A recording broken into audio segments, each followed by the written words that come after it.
3, 2, 1. Okay. All right. Welcome. We are going to open up our open session for our special meeting this evening. So it is now 6:35 as we open up our meeting. I'm going to call the open session to order, and we're going to begin with item 1A, Pledge of Allegiance. So if we could please rise, face the flag. Ready, begin. I pledge allegiance to the flag of the United States of America and to the republic for which it stands, one nation, under God, indivisible, with liberty and justice for all.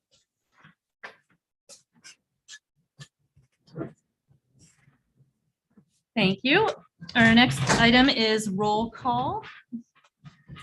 Trustee Friedman. Present. Trustee Donnelly. Present. Trustee Rodriguez. Here. Trustee Jackson Miller. Present.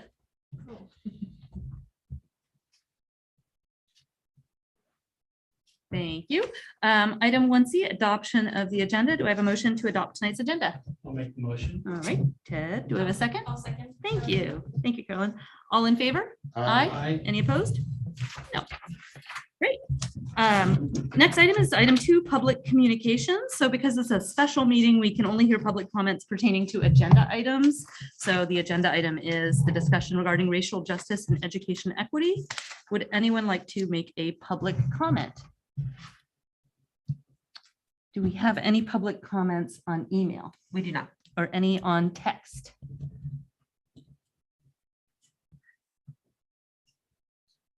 And I will note that the superintendent is, sorry.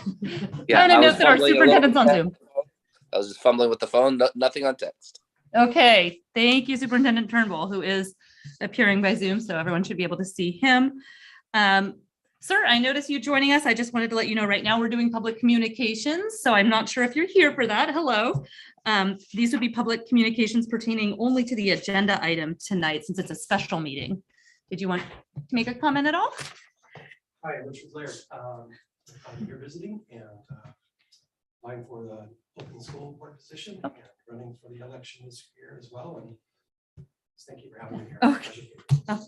All right, thank you. I wasn't sure if you needed to comment on our agenda item, but it's No, I'm nice. so sorry. I'm here. No problem. Nice to meet you. Nice to meet you. Yes, just wanted to. I studied up and I'm aware and I'm just want to learn something tonight. All right, great. Well, this is a special meeting with one item. So I think we've checked to see all of our avenues for public communication, and we do not have any other public communication. So we'll move on to our discussion item 3A, discussion regarding racial justice and educational equity. And I will turn it over to Superintendent Turnbull. I think we lost him. Yeah, there he is. Thank you, Board President Jackson Miller, and just happy to be here tonight and welcome our equity leader, and just excited to continue this work. I think we've made a real commitment, and as the last time we got to meet in person was even more fruitful than in previous times, being able to discuss things in that more nuanced manner. And I think the book that we are reading has proven to be one that really serves us well, and just very excited to continue the work. So with that, I'll turn it over to Nicole. Oh, I don't have a great view right there. That must be Deborah. I'm so sorry. I'm only looking at the back of a head. I'm so sorry. I'm trying to forget. I'm like, I don't know which way to turn. But I turned the table this way so that I could see the. Yeah. Hi, there's. Okay, well, Nicole will be joining us shortly. She could be at 2 places at one time. She's over a few steps away. Okay. So I'm going to get us started since we're doing the book study. So it seems like I was just here a couple weeks ago. Yeah, right? it does. And so hopefully you guys got some sleep between then and now. And if you at least went to bed with this book, when you can't sleep, you gotta know you picked this book up to read, right? And so we had a really good session, and so we're just thankful to be here to continue to work with you. This is our 4th session. Oh, 4, how about that?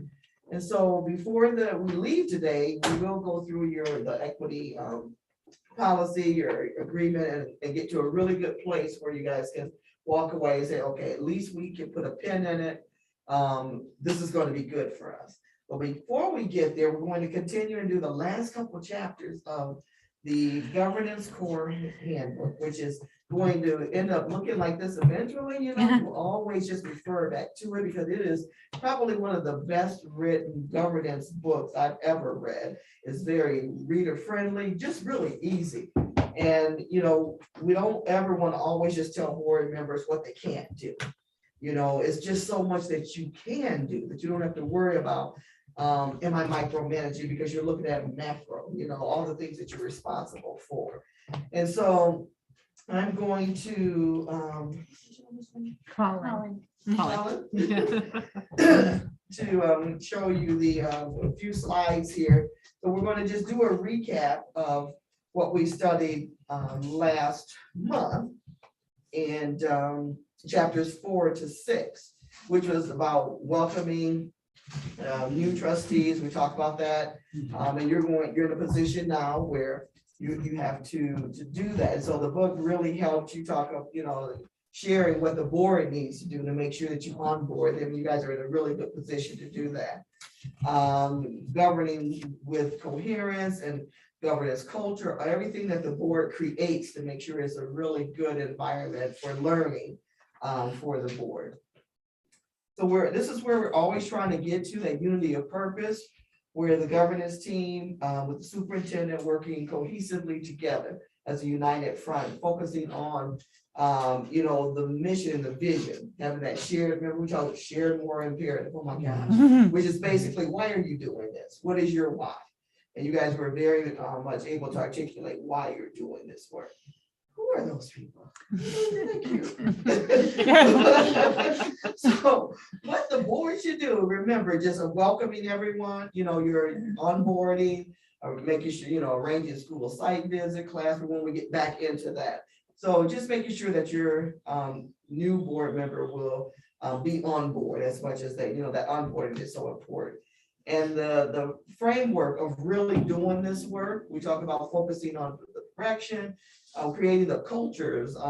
Accountability, can never overstate accountability on every level, from the superintendent down, everyone being held accountable. And that deepening learning, you know, making sure board members do your homework, not only just reading your packets like you do, but doing your own research as well, just making sure you're well informed to be able to make your decisions when you're actually having your business meetings. You know, working as a team, those governance practices, principles, protocols, and norms. And I see you have norms right there. How about that? And that's good. Show up on time. How about that? Be present. And what does that mean when you say be present? Someone can say, I am here, you see me. What does that mean? How would you explain that to a new board member coming in? What does that mean to be present? Don't watch the ball game. On your phone? Is that how you want it? Be present. Fully engaged. Right, fully engaged. Yeah. You know, Remember the thing is that you don't, you know, sometimes new board members, and I remember when I first came on the board, I was nervous. And I was really, you know, so nervous that I wasn't present. You know, instead of speaking what I feel about a certain agenda item, and and then just you know, I wasn't present. I was just worried about what I was going to say or what was on the agenda, how I was going to vote. And remember in the book what it said about when you're a new board member, you let being a rookie work to your advantage, because you don't know what you don't know. And so, you know, I always share with new board members that it's probably best to do more listening than speaking, because then you will start to get a better understanding of why the decisions are made. Then you'll get those aha moments where you now I understand why they vote the way, or why this discussion went down this road instead of this road. And so it's just a matter of, you know, kind of being a sponge and absorbing it all. The unfortunate thing is that whether you're a new board member or not, the business of the district does not slow down for you to catch up. And so it's like you have to get up to speed as quickly as you possibly can. But just, it's okay if you're new, but you try, but what you do is you rely on your colleagues, that they have the understanding Right. And they will, everyone votes their own conscience, of course.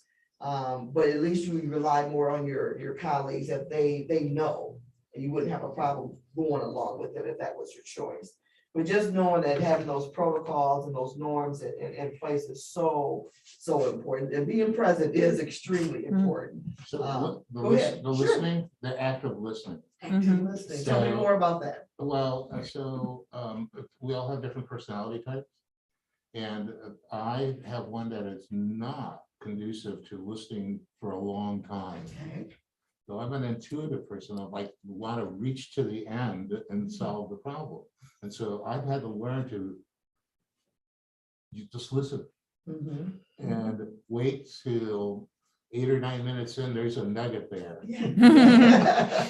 Absolutely. But I'm glad you're sharing that, because this is so important for each board member to understand a little bit more about your colleagues. So that if Carolyn is digging her heels in the sand on a topic, and if you don't know Carolyn outside of this board setting, you won't know that perhaps she has a lived experience on whatever that topic is, and she is more experienced. And when that happens, then as a board member, I will not talk as much because all I did was read about it. Mhm. She has a lived experience. I will lean to her judgment and expertise as she's sharing, but you won't know that if you don't spend time with each other outside of the boardroom. It's so important. Building those relationships is extremely important. And so having those protocols and norms, because that's just how do you engage with each other? How are you going to run the board meeting? The board president is responsible for running effective and efficient meetings. And if you're having these discussions going around and around and around and around and around again, at some point, someone has to call a question, just that anyone can. It doesn't just have to be the board president. So that's where each board member needs to know just enough about parliamentary procedures so that you know when you can interrupt. But it's all about an effective meeting, not trying to rush everyone. Everyone gets a voice and everyone has a vote. So, but it's the team that decides, not one board member decides, make any decisions on behalf of the district. So I'm pleased to see your norms and that they're posted. I love that. So chapter 7 and through 9, just overall, just tell me your thoughts on these last couple of chapters. What really resonated the most with you? And then we'll go into some of the homework assignment. But I really wanted to hear from you, as this is really the nuts and bolts of this book. We went on the journey to get here. Now I'm really very much interested in what resonated the most with you in chapter 7. I'll start. I read chapter 7 as it was a perfect world, Okay. and it's ideal how what they wrote about in chapter 7, but I don't think it's realistic in a way. And that's how I took chapter 7. Now, why would you say it's not realistic? Tell me more. Well, basically, it just the first paragraph. We're going to look at where it comes together, meeting to meeting, how the board carries out responsibilities, Mhm. high functioning trustees with governance mindset, superintendents committed to purposeful action supporting high quality governance. And so that just when I started reading it was all kumbaya. And then I kind of went through this whole chapter with that kind of mindset. And I'm sure there are some good points there, but I'm just, when I read that first chapter, that's how I took it. Maybe I'm still stuck on the woman in page 32 who had no knowledge, a little education, self-employed, and came on the board and just changed everything. I think my mindset's back there. How, the authors, they've been around for a little while. And chapter 7 kind of, I think, looked at that instead of back at page 32 where somebody just starts fresh and well, not fresh, but they just come in ready to do something. Yeah. And 7 is really helping you see that even though it may seem to be kumbaya, these are best practices that work. That's the key thing. And the reason they wrote this book is because there are so many districts around the country that do not operate like this. Right. And so when you have a pretty cohesive board, you think, well, why, of course, that's common sense, that of course we're supposed to do that. But, establishing the strategic direction and related outcomes, that's the board having that 10,000-foot view, really laying out what the strategic focus is going to be. The superintendent and his staff, they handle the strategic plan, but the board has to have that big picture of where the direction that the board is going. There are many board members who will come in because you don't know, because we have to remember, what are the minimal requirements to be a school board member? Over 18, 19, and voter. Absolutely. Yeah. Registered voter. Absolutely. Yeah. And so we have to understand that if you don't get professional development, just like the superintendent, the principals and teachers, they're credentialized, they get professional development. Board members are not required. I mean, there are some states that you have to take some basic classes, but as far as going deep in what you guys have chosen to do, you're not required to do that. And you're only evaluated every 4 years during the election time. And it's not really the type of evaluation that will really help you go to the next level. So these practices were put in place because it's research that shows if you have these characteristics, you can have a very effective team. So you're focusing on the big picture. You're not coming in trying to tell the principals or teachers what to do because they are not your staff. You have one staff person. And the biggest responsibility is making sure you have the right education expert sitting in that chair. And like I've said before, I have never, ever said that board members are not educated. That's a hard stop. What I am saying, in this position, you're not the education expert. You have to hire that person, but educators on the board can, have that experience. You can definitely share with your colleagues based upon your experience, but you don't, the superintendent will decide how the work is getting done. The board just says, okay, superintendent, this is what we need. What's your plan? And so having that strategic, that focus there, supporting the work, oversight and accountability, holding the superintendent accountable, he holds his staff accountable, and then that community leadership. You guys are the conduit between the community and the school district. So superintendent teaches up to the board, you have to engage your community and let the community know what's going on education-wise with the district, all right? I see that smile. I see it a little turned up a little bit. I think I'm getting somewhere. Should have been a mask on. I'm glad it's turned up just a little bit. Hang on in there. Anyone else? What's really resonated with you in chapter 7? I guess I'll pop in with just kind of that reminder for me and maybe for others. There's always that big conflict between being drawn to board work, choosing to serve on a board because you're a doer, right? Maybe you're involved in a home and school club, or maybe you're a community leader or some kind of thing, right? So you want to take action and do work. So it's a change. And then the other thing is sometimes things that come to our attention are things that are on fire, right? and so finding that right balance to not trying to do the work that isn't ours to do, right? Not doing the work that is for staff to do, not diving, too much into the weeds, as we say sometimes, where, it's very tempting and very easy in agenda discussions to kind of get into the nitty gritty because we really, really care a lot, and we're trying to be helpful because we are helpful people, right? But again, when you do too much of that, then you can't take the 10 or 30,000 foot view, and you can't be a systems thinker. So what I've taken, I think, the most from this chapter and the earlier chapters in the book is really thinking in a systems way about, right? How do you take the long view and truly deeply think about how one decision is going to impact all the other roots of the tree, or whatever metaphor you want to use. That's and that's one that's not always easy to have at the forefront. So it's a really big reminder. And I think that's going to be my biggest takeaway. Because remember that deep learning helps you too, because what decisions you make today, you have to say in 5 years, how is it going to impact? So it's not just for today. So you have to really have that big focus So what decisions you're making today, how's it gonna impact kids who are in from, all the different grades in between, how's it going to impact it, and will it be sustainable? And you don't just make decisions because there's certain individuals as a board member. You're making decisions on behalf of what's best for the district, no matter who's sitting in the seat, right? Carolyn, what about you? What are your thoughts?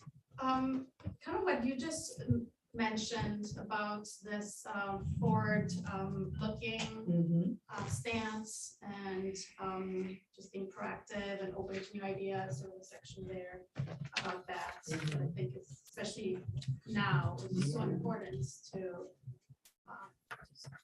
what are the challenges and how can we plan for the future in creative ways. Right. I think we really need to think outside the box. Absolutely.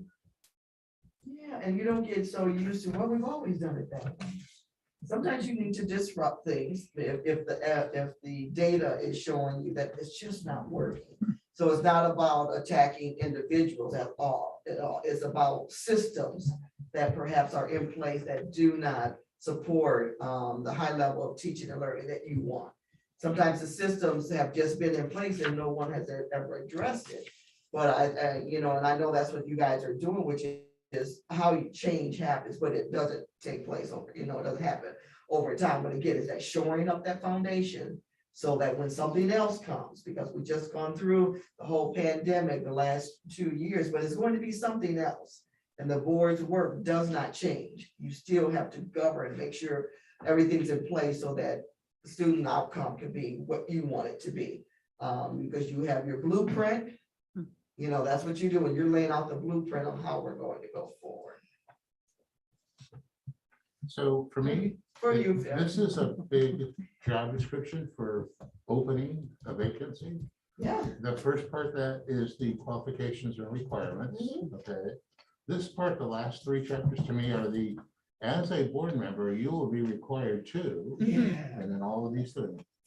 And so if it's a rather verbose job description, It is. but it's, comprehensive. Absolutely. Anyone interested in being on the board? But I will have to Trust Read me. this book. I'll listen. But I will It is, tell and you- you are so right. I'm so glad you said that. Yeah, So- but I will tell you, they start chapter 7 with a quote that is like, like this is a risky venture. Yeah. So I like eyes that. wide open. Yeah, the quote is, our jobs are a lot like taking a shower. One wrong turn and you're in hot water. Exactly what can happen. Visually, you know what that's like. It's balled up at like, oh my gosh. What happened? So you're right. You're right. And then, so Scott, what are your thoughts about chapter 7? I was looking at the section on page 123 about setting strategic direction. Yeah. And one section that really resonated was that setting direction could be defined as moving from a conceptual understanding of the moral imperative to a well-developed, transparent, and highly focused set of policies and strategic goals. And that just resonated with me, and that kind of what some of the trustees said is, all of our trustees came in with the moral imperative to run a school district that is responsive to the community needs, transparent in the way we operate our district and the governance of it, and is driven with equity in mind and to serve all students.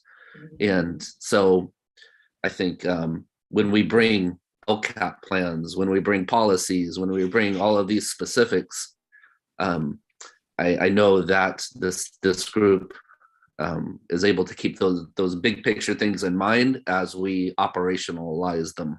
So I think that's just what resonated with me. Yes, absolutely. And you guys remember some of the sessions previously when we would show the governance clock? That's really what this is. It's just outlined this way. But when they talked about on 122, when they talked about the governance responsibilities of the board, that was that governance clock, with the authority of the board at the top and the superintendent's authority at the bottom. That's exactly what that was. So let's look at page 79 in your workbook. Even though the directions were on 77, but actually on page 79, and talked about just a little bit more about this, setting the strategic direction, policy direction, and approval, stewardship, and support, oversight of the accountability of community leadership. So what I did, I just gave each of you an assignment. So Amanda, you're going to have setting the strategic direction. I mean, I'm looking at you, but I'm calling Amanda, but I Okay. want Amanda. I'm sorry. Amanda. Ted, you're going to get policy direction and approval. That's just that heading. Just go to that page. And then Phil, you're going to get stewardship and support. Superintendent, oversight and accountability.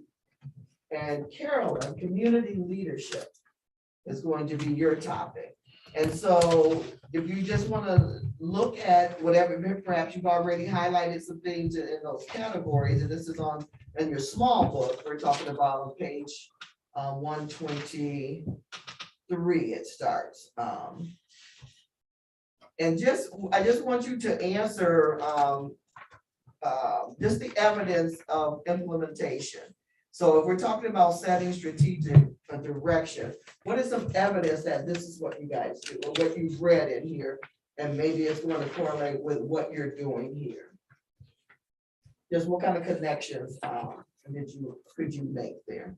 So you guys ready? Because you had your homework, so you already know what to do. So you just didn't have to do all of them. How about that? So Amanda, Yes. what did you come up with was about setting strategic direction? All right. So just the evidence or the key ideas or? What is some of the evidence? Yeah, whichever one you want to give. Okay. Yeah.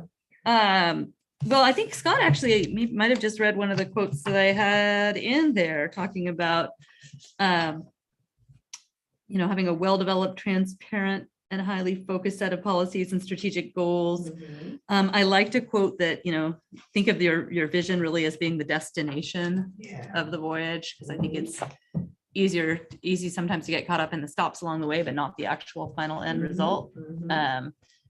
And then evidence of the implementation of setting strategic direction would certainly be the LCAP. I was wondering when that was going to come. The LCAP. Yeah. Our equity journey Mhm. document and the final plan that we'll end up considering. Those are a couple of things off the Mhm. bat. I mean, of course, you could say the same thing for the budget, right? Yeah. I mean, your budget obviously displays your priorities and your Mhm. goals, and so those are a few. Yeah, absolutely. You're spot on there. I got an easy one. Spot on. So what about you, Ted? What do you come up with? What are your thoughts? Well, see, again, here, it's like, what's the definition of evidence of implementation, and then as well as the strategies to deepen. I mean, with this book here, it's like, okay, what, maybe I'm just geeking out a little bit too much, but, what are we asking about the implementations? I can't even say the word. So what are we looking for? What's the evidence? Besides that we approve policy, Mhm. Okay, the evidence is like, here's the agenda item. We approve policy and in the budget, Mhm. what it comes down to. Is that right? That is correct. Is it correct? I mean, Keep going. Okay, You're- okay. You're on the right page. Go ahead. strategies to deepen implementation. Read the agenda. Why would you want to do that? Ask questions. And that's kind of what I came up with. Right, because board, you're one of your top 3 responsibilities is setting policy, being good stewards of the budget, and hiring your superintendent. You are a policy driven entity. That's what you do. So you have to have your policies in place, and that includes also reviewing policies. Right. Because you don't want to have policies on the books that contradict some new things you're trying to do. So you have to have a system in place that you will review your policies. And right when you guys are doing, you're raising your hand, it must be. Well, the thing is that last meeting, we talked about the governance handbook. It was the last time Yes, we read it. absolutely. You know, so I have it downloaded in my phone, so if I'm waiting for something. Okay, you're going, oh my gosh. You guys remember this. But that's important. It part. I mean, is. that, that's, our implementation. And your handbook is where a lot of that information is. So you're right. You're absolutely right. Thank you for that. Stewardship and. So and I think a support. good example though, for that one is the dress code story. Mhm. So- Yeah, you have to wear Dodger outfit, right? Yeah, you had a pretty standard dress code that pretty much everybody had in the planet, and it Right. didn't work. And we heard about that. Mhm. Somebody standing right about where you're at now. Okay. Uh-oh. Square this up on that one. And so we then, we kind of changed the policy, but it was mostly AR that Mhm. were the, Mhm. where things had to really have an impact, because of what happens on the school sites is what really, Mhm. but we can't do that, although all we can do is set a policy and have a discussion and say, hey, and that, the implementation then was to change the policy in the AR, and strategies to deepen implementation, I think, would be that listening more to what's going on, for not only just curriculum, but that whole just being a kid out in the world. Mhm. Mhm.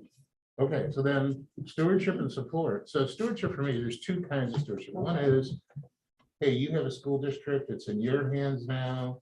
You need to make sure you don't screw it up for the next board member that comes in. So there's that kind of stewardship. But this one in here is, I think, you have to be a steward of the strategic direction.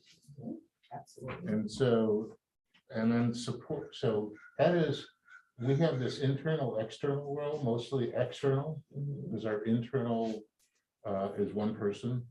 And so external is like, we interact with the community. And so our stewardship there is to have our talking points, like stories of success, our ask, if we have an ask, we should always have that ready to go. And then how to deepen that is just more of, communicating with, for us, the externals Mhm.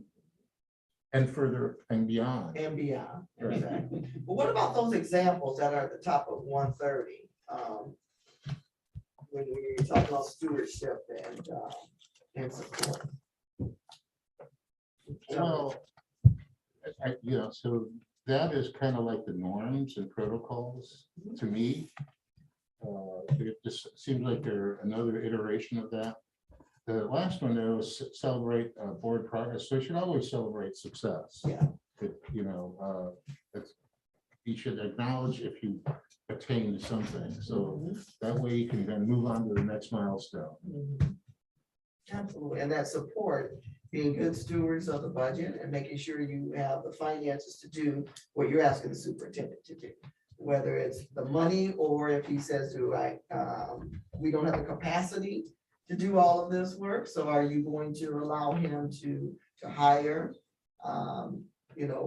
whomever individual he needs to do the job that you want him to do? So it's showing your support for him because again, you're trusting that your superintendent, being an education expert, is looking at the big picture and he knows what he needs. And then you guys are holding him accountable for reaching those goals, but you don't ever want to hinder him from being successful by not making sure that the resources are not aligned to support what he needs, right? Well, and I think the other thing is you don't want to undermine Yes. what the board and the district are trying to do. Mhm. And so you may not have voted yes, but you still are on board. Yeah. Yeah, I love it when board members put that on record, just like you did. Yeah. I loved it because sometimes you don't, it's not a 5-0. If it, I say unfortunately be a 3-2, I just say that because I don't like 3-2 votes. But because you can start at the different ends of the spectrum, but it's that conversation that helps you get to an understanding of, it's not about, did I get my way? It's about, is this the best for our students? And that's why, so the community understands a 5-0 vote does not just mean you're rubber stamping. There's a lot of conversation that takes place before you get there. And that's why your meetings are open to the public so that they can hear the discussion. But once that gavel hits, and whatever that vote is, it is the will of the board. And then you act accordingly. So the next day, you don't have to regurgitate what, if Carolyn didn't go along with what I said. We don't have to do that, because you can go listen to the tape, and if you really want to hear about it. But Carolyn's going to go, it's the will of the board. So everything I do going forward, my discussion is going to be this past, and this, everything I do, my actions will support it. That's what it looks like to support, and definitely supporting your superintendent and his staff. And that includes, of course, the, quick changes. The text talk about having to be able to accommodate change. And so the board is going to has to steward and support a new direction, a sudden new direction, Yeah. and be coherent about it. I was wondering where that was going to come It's coming. back. Absolutely, absolutely.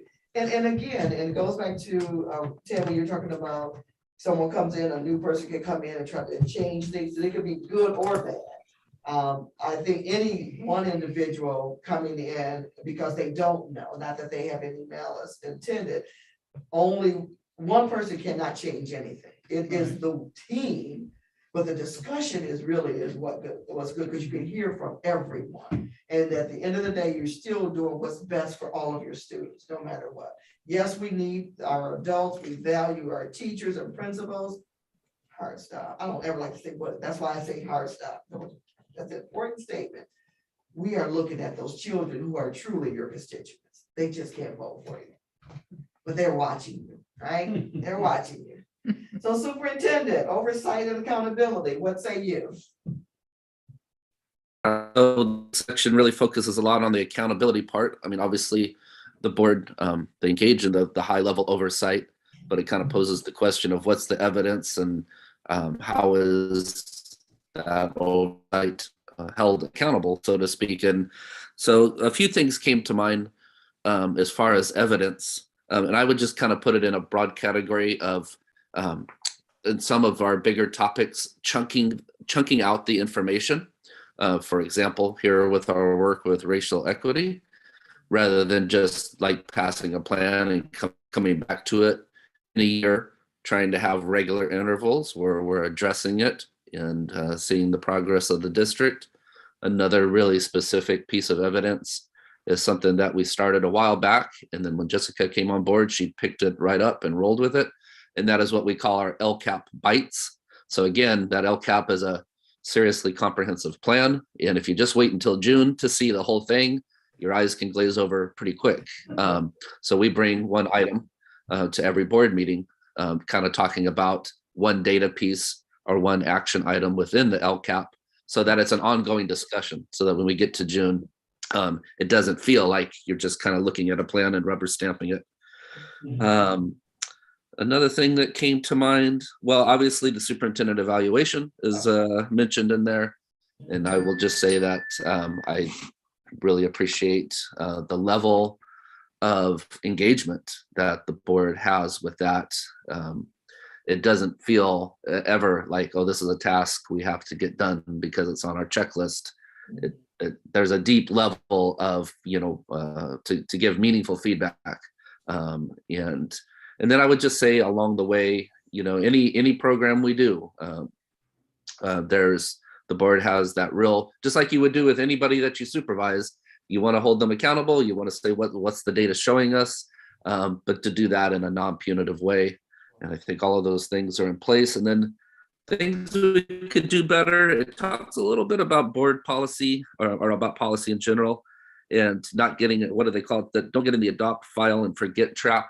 I don't think we fall into that trap, but I get what the meaning of that is, to go beyond just getting the wordsmithing, getting that new date on the board policy, but really, trying to get to the meaning of it and seeing how it fits with the overall direction and oversight of our district. So I think we do pretty good on that, but if there was one item in this section that I think we could deepen our engagement with, it would be that. That is awesome, and it's so important. I'm glad you did bring in the piece about the evaluation, because it's not just waiting to the end of the year to evaluate. When you're engaging, like you said, you're giving pieces of things for the board to engage with along the way, and that's opportunities for you guys to just say, hey, you're kind of going off in a different direction. You don't wait to the end where it seems like a gotcha type of moment, because the board, you hired him. Even if you didn't hire him, he's yours, right? He's your responsibility. So you want to give him all the tools he needs to be successful. And so you wouldn't want to wait to the end and just say, well, you didn't do what we were asking you. This should be happening along the way. And while you're doing that, simultaneously, you're building great relationships with your superintendent, where he feels that the board has confidence in him, that he can do his work. It's such an awkward position for any superintendent to be in when they're trying to do the work and work with the staff and knowing that the board is like not happy with anything I'm doing. That is just a horrible position for anybody to be in. I'm so glad that's not happening here, but do know that does happen. Definitely have seen that in action, live and in color. And so again, just working together, that accountability and oversight does not have to be a negative thing. It's not punitive. Everyone is going to be held accountable, because we want what's best for all of our students, and we want to show staff that we value them, that they are part of the big picture of moving the district to the next level. Go ahead, Phil. So Scott started the fiscal prioritization team also. Okay. So that's including, I think, parents and all that. So it's a way for us to, when they report out, to see what's really happening, like right now, what's the issue? And then it ties into what Michelle's doing with the budget, because we have to do the interims and stuff. So so we get to look at that 2 times before we get the real budget happening. And so it's like 3-4 times a year we get the big thing to look at, and more if it's crazy time. Crazy. That's a nice way. Okay. Community leadership, Carolyn, what say you?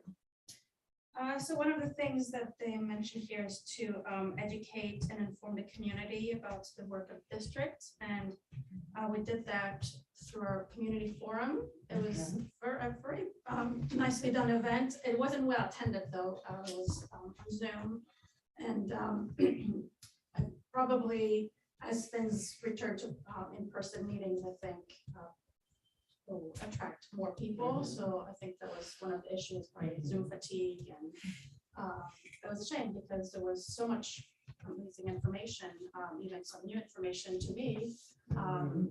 But the effort was definitely there. It's just not many people were able to receive that information. So that's a shame. But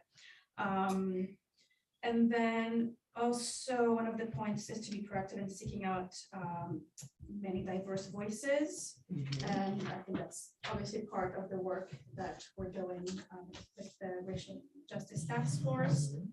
I do know that, I think it was last year, correct me if I'm wrong, Scott, but our wonderful community liaison called every single Spanish-speaking family to get their input and reviews on a questionnaire that many families just fill out online, but we wanted to make sure that those who wanted to do it verbally could do it, and we reached out to make sure that that was an option for our Spanish-speaking family. That was really wonderful effort, and people got a lot of good information from that. And so, I mean, I think we're on the journey to try to do that more. And one of the quotes here is to understand how to solicit, listen, and process that input. So I think definitely the part about processing it. So it's one thing to gather the information, but then we need to know what to do with it. So if we have amazing information, but we don't do anything with it, then that's a shame. So I think definitely that part is very important as well, and can sometimes be forgotten. So Yeah, because the community will hold you accountable to that. Like, okay, you asked us for our input and now what? Mm. So that's where you have to make sure that you disaggregate all of that and put it together, say, okay, based upon this, and there seems to be some patterns here, consistent, the trends, it will show you that some things need to be addressed. And that is your role, to engage the community. You don't want to just go and knock on the doors or engage with them when it's time, and it's election time, or when you need a bond pass or anything like that. You want to continuously be engaged with your community. And then the really hard part is to think about, who are we not engaged with? You may have someone who always come to your meetings or something that you're constantly involved with. But what about the stakeholders that you never hear from? Who are they? And that's with you understanding who's in your community. And perhaps that's when you go and knock on doors, or, connecting with them somehow to say, what are your thoughts? We value your input as well. Just so that it's not just one-sided. You want to hear from all of your community. So thank you for doing that. I really appreciate that. See all the work that the Board of Education is responsible for. Yeah, go ahead, Phil. So, Yeah, on that wrote last- something down. On that community thing, I was just kind of writing down some of the stuff. So we do the National Night Out thing. That's a lot of fun. Okay. We, and even more fun, the Art and Wine Festival, we like nail down. We own a corner. Okay. We're members of the Chamber of Commerce. Chamber. We sit on the Santa Cruz County School Boards Association. We have somebody there. We work closely with City Capitola Recreation, and Scott writes an article for the local newspaper pretty much every month. Okay. That is great to hear. That's how you connected with your community. Because the key thing, you want to be able to tell your own story, or others will tell your story for you. So, and you said this earlier, Phil, you want to share you want to celebrate. You want to be able to say some wins. Yes, we can talk about some things that we kind of missed the mark on. Everyone does that. But what about things that you've done well and that you can commend the staff for doing extremely well? Because no one wants to continue, just to get beat up all the time. And they're questioning, well, my gosh, why am I coming here every day? That's why one key thing I would always say when we were just totally, the school buildings were shuttered, but school was not closed. I would say, remind board members, don't ever say that kids aren't being taught. They are being taught, and teachers are teaching. We just have to do it differently. We just had to shift, everyone had to shift because there was no blueprint about how to navigate through COVID, and the remote learning and all of that stuff. But teaching was happening. It just had to be done in a different way. And so we've experienced that. Don't ever want to have to experience that one again. So educators are not the best at communicating, how awesome we are. And so I think we used to be no news is good news kind of thing. Right. Yeah, okay. And so going out there and saying, we're awesome, we've done this, and this is great, is not what we do. And so luckily, our School Boards Association has hired someone to help school boards communicate their message out. And so they are working between us and the media. And hopefully they'll help us figure out how to do that. Yeah. And yes, I'm glad you brought up about even your state associations, that they have a lot of tools for you. You don't have to try to figure this out. You don't have to recreate the wheel. You just have to know what messaging you want to get out, and you just may need some assistance. But again, that's for all board members and even staff. They have their way of communicating. Superintendent being the spokesperson for the district, the board president being the spokesperson for the board. What's your messaging? And so that if one of you are pulled off to the side and, what if they put a mic in front of you? What are you going to say? On a hot topic, what have you guys agreed? It could be your board norms, your protocol. What have you agreed? What do you say? You don't say no comment. That's what you don't say. Please don't ever say no comment. You just take control of whatever they're asking and say, the board. Don't say ever yourself individual, the board, we, because that's what you're speaking. And I can give you our board president's phone number if you like. Let her answer the question, or whatever you decide, you just don't want anything to be taken out of context of what Phil feels about it, but the rest of them don't. Right. What Ted feels about it, because no one person can speak on, as far as making a statement about the board, especially if you haven't even made a decision about a topic and someone wants to hear, what are your thoughts, Carol? We have not decided yet, you gotta pull that back. There are ways to do it. So So it's all we. it's all we, yeah. Well, I think this has a nice, kind of a nice reminder that we should all have kind of a common, what you call it, the elevator pitch, Yeah, et cetera, yeah. right? But like, it's not just for when you're campaigning or trying to Exactly. sell the public on something. Something. It's a matter of, we should all have the ability to, when someone, because this happens to me fairly often, walking my dog's grocery store where someone says, oh, are you still on the school board? Mhm. What's going on with the What's going district, on? right? And it's the Absolutely. same thing at the, the school boards association meetings where we're all just, it's given me good practice. Here's my 2-minute update on what's going on with the district, but we always have several minutes of things we can talk about that are happening, that we're proud of, that we're excited about, right? Absolutely. Like we're so excited, we have kids in classrooms learning and, Exactly, learning and we the have, way that they're used to learn. yeah. So, but absolutely. it is a good reminder, because sometimes again, we think, oh man, here I am at the supermarket and I actually have my slippers on, which is a little embarrassing. And I hope no one comes up to me and asks me about X, Y, Z, but actually there's always an Yeah, and opportunity you should where someone always might be just want ready. that. And like you said, have a 30-second elevator speech. You should be able to tell them something Yeah. positive about your school district. And because a lot of people they may not know, other than, what is printed, if it's not the most favorable thing, but you want to say just how excited the kids are just to come back to school, whether they have the mask on or not, just something, just looking at their eyes, Mhm. something positive.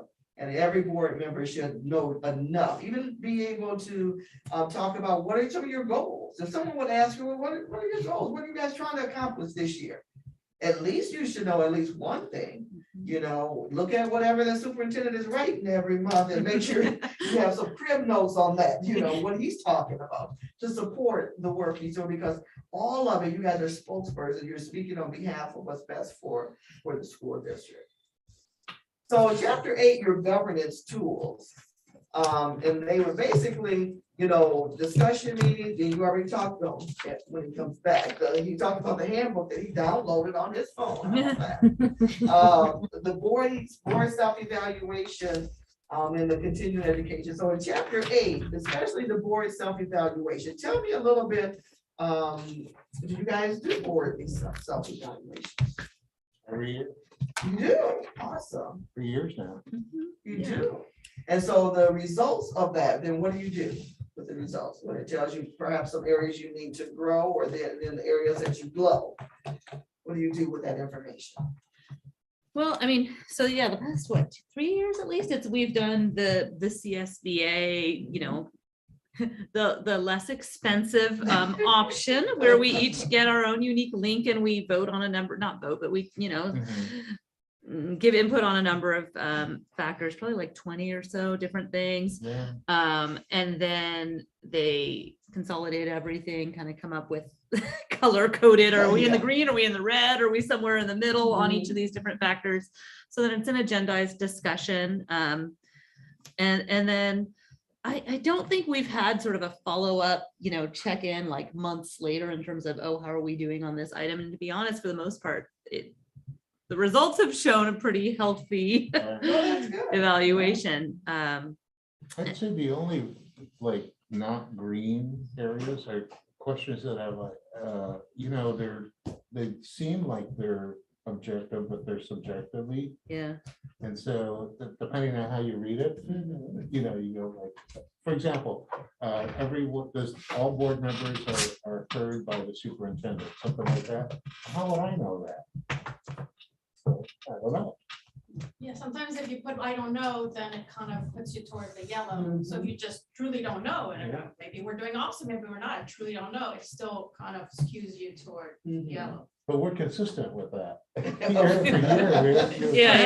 that are like, I'm not sure, which is good because that means we're legal. Right, and the I don't knows can also, because I do board self-evaluations too, and so when there's a are newer board members, there's a lot of I don't know. And so the lesson there is, these are areas that you do need to know. And so that's where you do a little bit more of the deep learning comes in, because you should know about this. It's okay that you don't know right now. Right. And so it's just, you're saying all that to say, it's just whatever, since you guys do it every year, do take that information and just it could be every couple of months, just make sure you have it on the agenda to kind of talk through. Or it could be a study session. It could, if it's something that you really need to have a deep dive in, because it is your self-evaluation. And that you want to be able to make sure you fine tune some areas where you need to. So that when certain agenda items come, they're on the agenda, you will know how to address them. So if you're going through the motion of having the evaluation, again, goes back to when you survey the community, what are you gonna do with the information? You have to do something with it. And it can also be a talking point where you're engaging with each other, saying, remember in this area, this is how it's going to align with something maybe on the LCAP that we have to do a little better job in.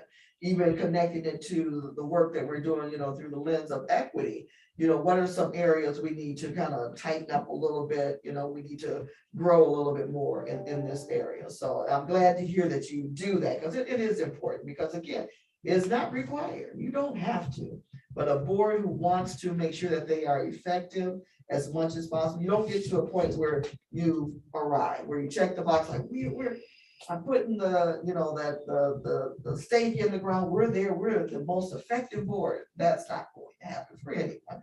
It's the work in progress. You just constantly want to do things to kind of sharpen your tools. And so what about discussion meetings? What did you learn in chapter 8 here about? These are the tools that you have. We talked about the handbook, Ted, that you have on your phone, and pretty soon the next board meetings, I want you guys to have him quote something in that handbook to show how much he's been reading it. And so what are your thoughts about even discussion meetings? Well, I think we have, whenever we have a new board member come on, we do a orientation, which is essentially this for your year. And so that we're kind of all on the same page. The LCAP bites is a discussion item. Yeah. And so to have a meeting that's just a discussion meeting would be great.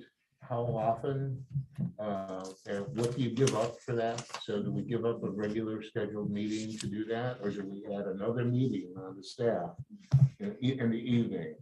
So I like that other exercise about what's the purpose. Yeah. And I think you almost have to have, for a new board doing this kind of thing, you have to have a discussion item on discussing what purposes there are before you can even come up with a list of purposes. Like, yeah, I want more sports. I want more VAPA, so let's have a discussion about everything or just a few things. Right. And then in the discussion, because you can have discussions about so many things. The way you can kind of streamline that is to say discussions that align with our goals, what we're supposed to be focused on. Remember when we talked about the 4 buckets that the equity work. Your discussion should align with those things, because that's what the board is really governing over. If it's some other discussion, that's just a sideline type of conversation, sidebar type of conversation, but you want it to align with the work. And so then it would be useful to have a study session. You don't have to have one every month, but there could be a time where you need to take a deep dive into a topic. Because maybe a couple months down the road, you're going to have to make a major decision. And having just a discussion at the board table sometimes is not enough. And I know you've experienced sometimes where I remind board members that when the discussion keeps going around and you guys are just not, you're kind of passing each other, you're not on the same page. And if it's not time sensitive, you can pull it from the agenda. And that's when it's good to have a study session so you can have a deeper dive. Because at the end of the day, you want each board member to be able to feel that I have enough information to make an informed decision. But if there's continuous discussion, you're not there yet. And, but yes, are there times when you get information as you are walking in the door and you have to make a decision that night? It could be. And that's when you just have to take the information that you have and make the best decision. That's normally, it doesn't happen that way, but if it does, sometimes you have to be able to pivot and make a decision. You don't want to say, well, I'm just gonna go no because I don't have time to, well, everybody just got the information. So you have to kind of think about, because you're running the business of the school district. So just kind of think about it that way. What about continuing education? We've talked a little bit about making sure. So on Go ahead. the discussion thing, in Mhm. the non-Brown Act world, that was called old business and new business on the agenda. And so can we have an agenda item that is old business, and the business would be the plan and the budget, and new business, it's whatever. So what do you That currently have? legal? Madam President?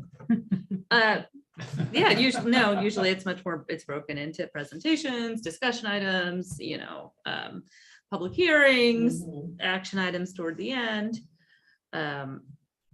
I think it's interesting because I've in talking to colleagues at other school districts, some districts really do embrace these discussion They do. meetings. They really do study do. sessions and, to a point where I hear from board members in other districts, Yeah. it's overwhelming. It's, Yeah. right? You really have to find that balance out. Like you said, you don't want to overburden staff. And we Right. also Yeah. board work Right. should really be accessible to as many people as possible. You don't want to have a board that spends so many hours in meetings that we don't draw enough interest in people serving on our board. But I really liked what it said about, the purpose of a discussion meeting is really for us to develop shared understanding. That doesn't mean we have to agree, right? Yeah. But shared understanding of going, deeply Mhm. into the issue. I think the most effective ones we ever had are totally tied to governance. So it's Yes. those new beginnings workshops with the new superintendent, new Mhm, board member, mhm. et cetera, right? We are all going to get that shared understanding of our handbook, of our norms and protocols. And there have been times where I've thought, it might be really helpful for us to do that on budget, for example, right? I was gonna say budget is usually the number. Yeah, one. so we've I can talked, see it in your eyes. yeah, and we've talked about it, and there were times where Yeah. it was maybe gonna happen and maybe not, and Yeah. and it's like at some point, maybe that's something the board Yeah. wants to do when we have new team member, et cetera, but right, just Usually, it is the budget. yeah, And you have to prove it every year. Yeah. It's nothing, it, so you kind of back that up like a couple months before to say, look, so that it's not overwhelming yeah. to staff. But they're in this space all the time. Mhm. But the board needs to make sure that you have a clear understanding, because at the end of the day, although you don't put the budget together, you have to approve it. And if it goes south really fast, guess who the community is looking at?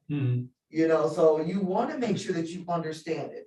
You don't have to know, you don't have to even dictate, well, I want you to buy mulch from this company. Right. What you need to know is that, do we have a budget to beautify all of our buildings? That's all you need to make sure that there's money there to do that, but not getting literally in the weeds. How about that?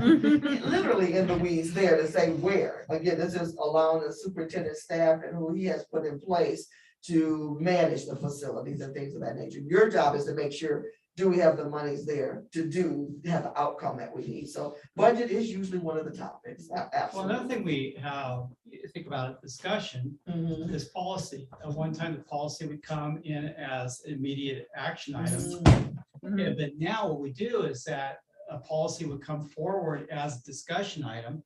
Mhm. There may be changes, there may not be changes, and then it comes forward at the next meeting for approval. Mhm. So then we do have a chance to discuss a certain policy, or policies that come forward. Absolutely. The budget is interesting, some boards have a budget committee and they'll Yeah. meet with, staff. And that's great. If you have someone on that committee who has an understanding of how that stuff works, otherwise you just it's just one more meeting for staff Mhm. to try to bring somebody up to speed Mhm. and in like that quick, and it's not gonna happen. Right, So right. you don't want to hinder the process. No, you do not want to do that. And so, but great. And Superintendent, you have anything you want to add? I'm sitting up here looking at the spot where you'd be sitting and you're not there. No, I think that was a really good discussion. I think we're really solid on handbooks and self-evaluation and then the discussion meetings, kind of like what Amanda was saying. I think about that a lot. And, you know, I guess just like any other meeting, just don't want to have them just to have them. Right. So I think tonight is probably a good example. Like this would have been a very tough discussion to engage in deeply and meaningfully within the framework of a regular board meeting. And so to have a discussion or a board workshop just on this topic it was needed. And so we have it. So I guess just taking that as needed approach seems to work for us, I think. Absolutely. And so since we've had discussion on it, what I want to get to is chapter 9, the last one, when it says rising to the occasion. And what I really like, make sure of your tips. I'm just curious about which tips did you really like that this board, that this book is sharing is really to continue to help you do this work and to keep things in mind where number one, you don't want to get yourself burned out because you do have a life, unless you don't have a life outside of doing your board work, and we're gonna have to figure out, give you something to do, right? But I know each of you have a life outside of here. So what are some of these tips that that this book is sharing with you? Because this is a journey you're on, this whole governance journey. So share, trustees, what are your thoughts about some of the tips that is pulling out? Page 148 in the. I like number 2, stay strategic and focused. Bottom line is the children, not the adults. Yes. Absolutely. I think number 10 says it. Read number 10. What does it say? Okay, What do you going to the think? board meeting is your most unpleasant experience. You know, taking out the garbage and the whatever. Right. the If you're dishes, dreading you're coming to not your board doing meeting. it right. Then it goes back to you. Why are you doing this? What's your moral imperative, right? Right. Yeah. You're not doing it right. What else, trustees? Which one resonated the most with you? I liked one that's actually a tip for superintendents, but Okay. well, number 2, count understanding, not votes. Right? Votes are about short-term support, but understanding is about long-term support and sustainability. Again, I think just going back to coherence and shared understanding that's really at the heart of it all, right? Whether or not we agree on it, we don't have to agree on every little thing. We do not have to have 5-0 votes on everything. That is not the sign of a healthy board, right? But having that same vision, that same common belief and understanding, like the deep understanding of the issues, is really critical. Because all the issues are connected. Right. So if that understanding is not there, then it's going to be a domino effect. It's going to impact everything.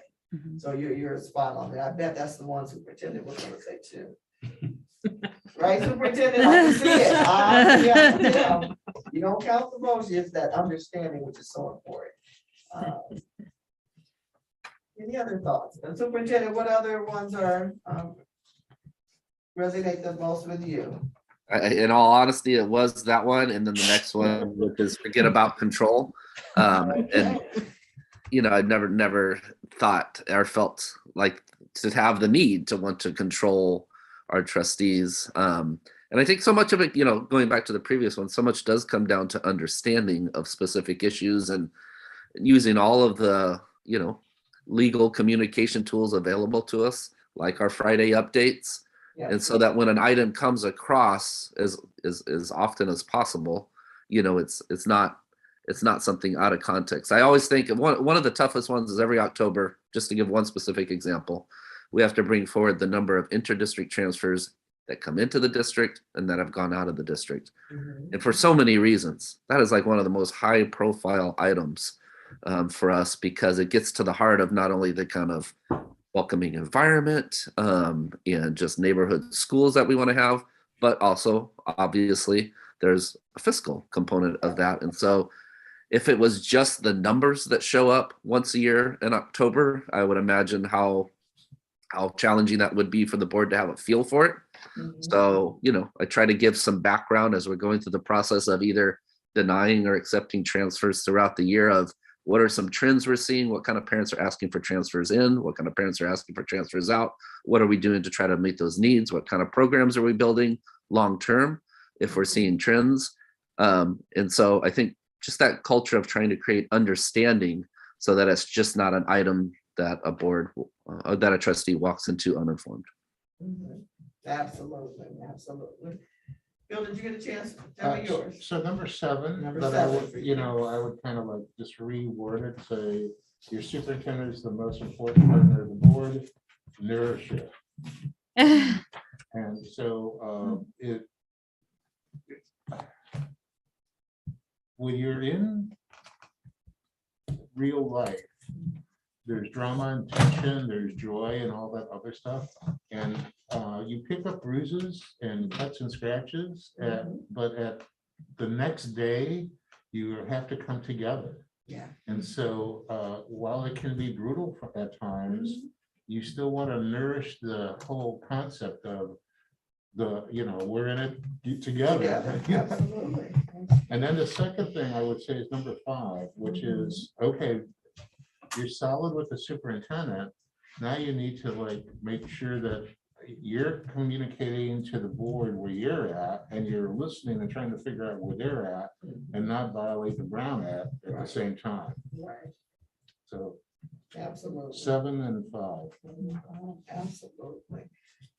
Well, I should be like Carol Burnett and sing the song, we have our time together. Yeah. Or just on this part. Do this.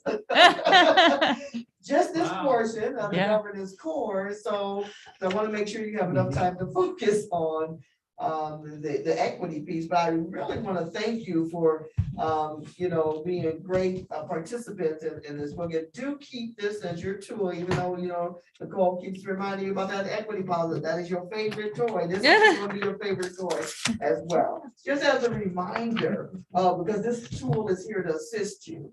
And the individuals who wrote it are experienced, and this research base, it works. So it's pretty much, and I share with board members, if there's research that shows that if you have these characteristics and it equates to an effective team, why wouldn't you want to do it? Because you don't have to recreate the wheel. So do utilize this as your guide to help you when you get stuck. And again, when you have a new colleague, in addition to, coming on board, this is your first guest. How about that? So again, thank you so much for staying engaged with the governance core book. And if I may say one more thing, I'm surprised nobody came up with number 4, which is never forget that governance is a team sport. And then you go back to the first line here that we have a new governor, a new a state superintendent, and there's going to be policy changes. And then as a team, how are we going to take on that challenge and win the World Cup? Even though we may not like each other, not like everybody here, but on the other hand, how are we going to win? Well, thank you. What a great way to end this discussion. Thank you so much, Ted. So I am going to pass the mic over to my colleague here, Nicole. Take it from there. All right, do we need like a 5-minute break or we want to push through? I know we only had 2 hours, so. I'm okay to push through, but if anyone wants a break, we can do it. I took my break. Yeah, So- you're good. Let's take a measure. You guys good? All right, well, I think we're okay.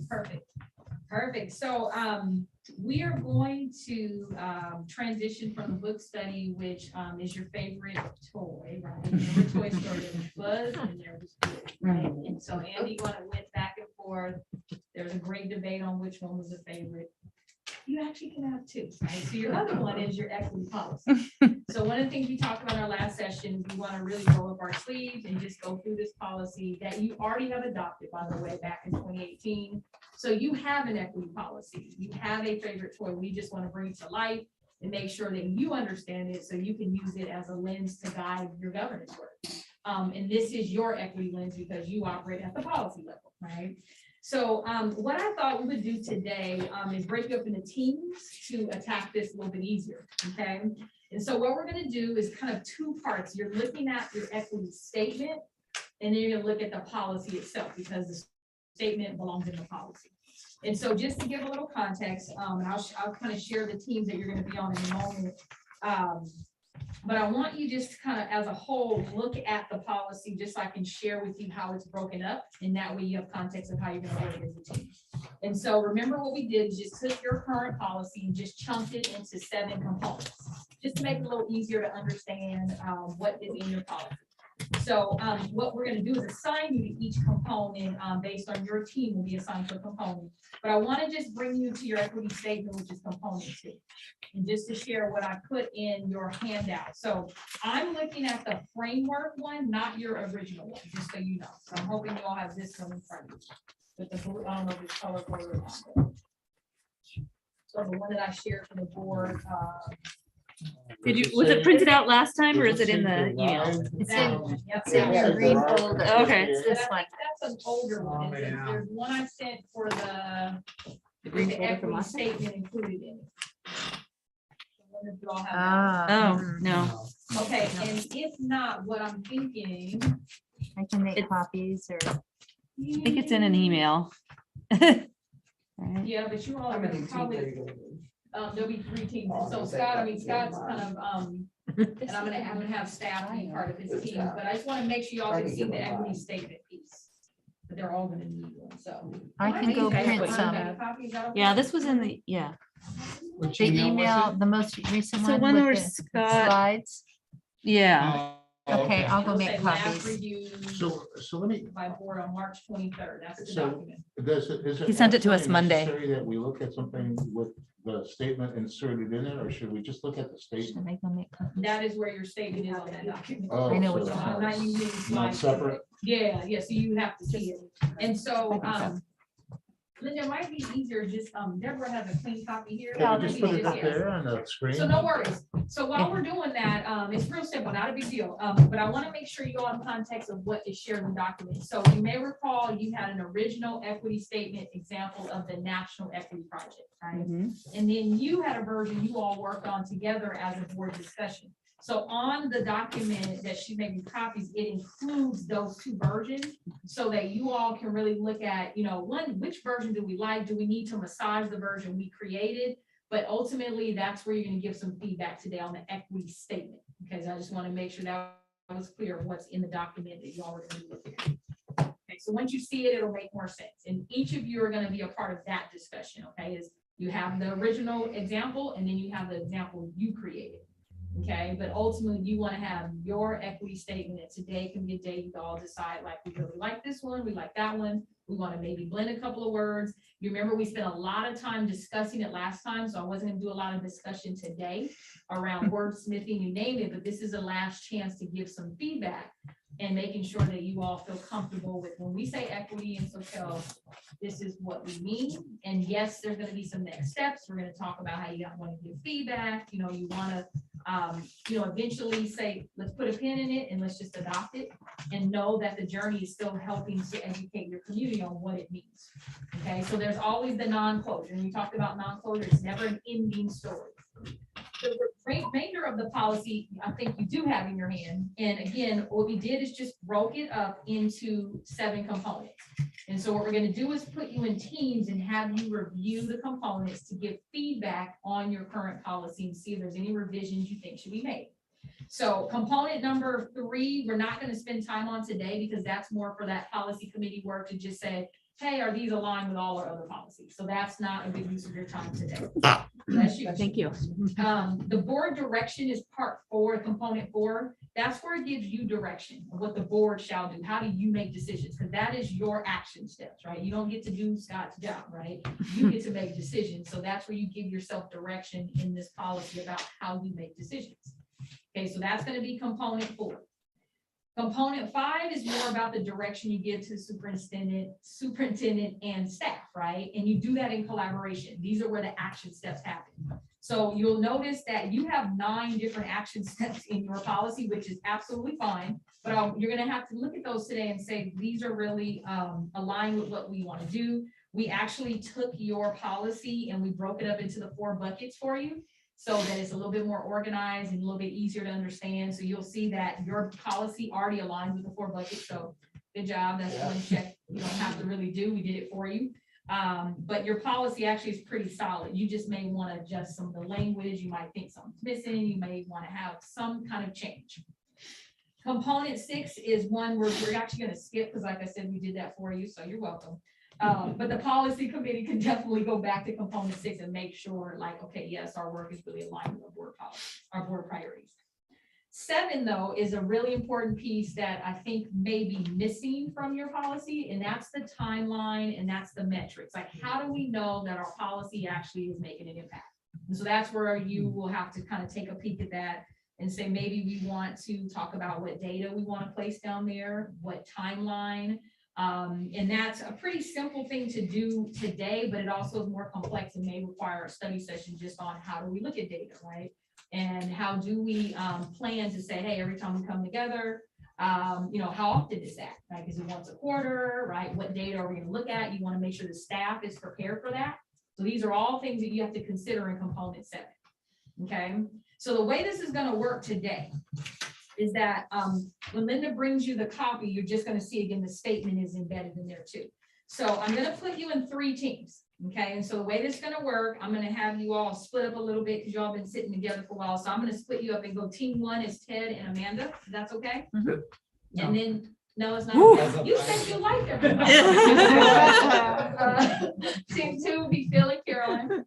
And then team 3 would be, and Scott, we're going to figure out how this works. So Scott, and also I think, are y'all okay with me assigning you to Scott? Sure. You want to work with him today? I like him. You guys are gonna have a fun face, aren't you? Yes, are going to be part of your team, Scott. Congratulations. And I'll let you know kind of what we're going to do as we get ready to unpack these. And the way I figure, I want to give you 15 to 20-minute chunks for your part. Okay, so we're going to do 2 chunks. Okay, so the first 20 minutes, and I'll say 15 depending on how we go, because y'all may go past your 8:30 time. I think you started about what? 6:40. About 6:40. So we ended about 8:40-ish, maybe 8:45 at the latest. You all should be good. Sound okay? Okay. So what we're gonna do is, before you start, we did not agendize discussion of a policy. Well, I think it's okay to, I mean, we discussed it last time in this setting as well. It's not a proposed policy yet, is my understanding. Like, it's, you've already adopted your policy. So Yeah. all you're doing is reviewing your policy. That's what you're doing. Well, we already approved it, so. Yeah, but you're So- reviewing it. So what that- you're saying review, we're saying discussing Yeah. a policy. Yep. And so you really should have that on the agenda so the public can be part of that. So I send you all an agenda that I think you all No, included in yours. and You it's have to very look at the clear. one that we posted. Yeah, so Okay, you so all it's interested not in specifically on the agenda we post. And I definitely hear what you're saying, Phil. But since we're not, going through board policy in the typical manner, I think this does fall under the topic that was agendized of racial equity. So that would be my 2 cents. specific to your equity policies. So right, we're not in any way taking action on No, a you're policy. We're absolutely discussing it, we're reviewing it, and it would come to an agendized board meeting at another time. at a future date Absolutely. for discussion, and then even a future date beyond that for adoption, right? And Yeah, and I just, understand that. Yeah. We didn't tell the public we're doing it. Okay, I mean, But, and so, yeah, we could talk about equity policy in a kind of a broad sense, but as far as going in with tools and starting making drafts and things like that, that's more than just reviewing. so let me clarify what you're doing today. This may help. And again, this is what we do with boards all the time. You're having a study session. Okay, so what you're doing is you are reviewing in the lens of equity, your role as equity leaders is through policy.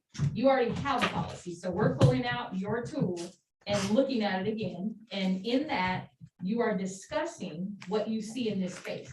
What then we listen to in your share out and send back to you is what we call some revision you may want to consider in your next meetings, and you all will have to do that work. You're absolutely right.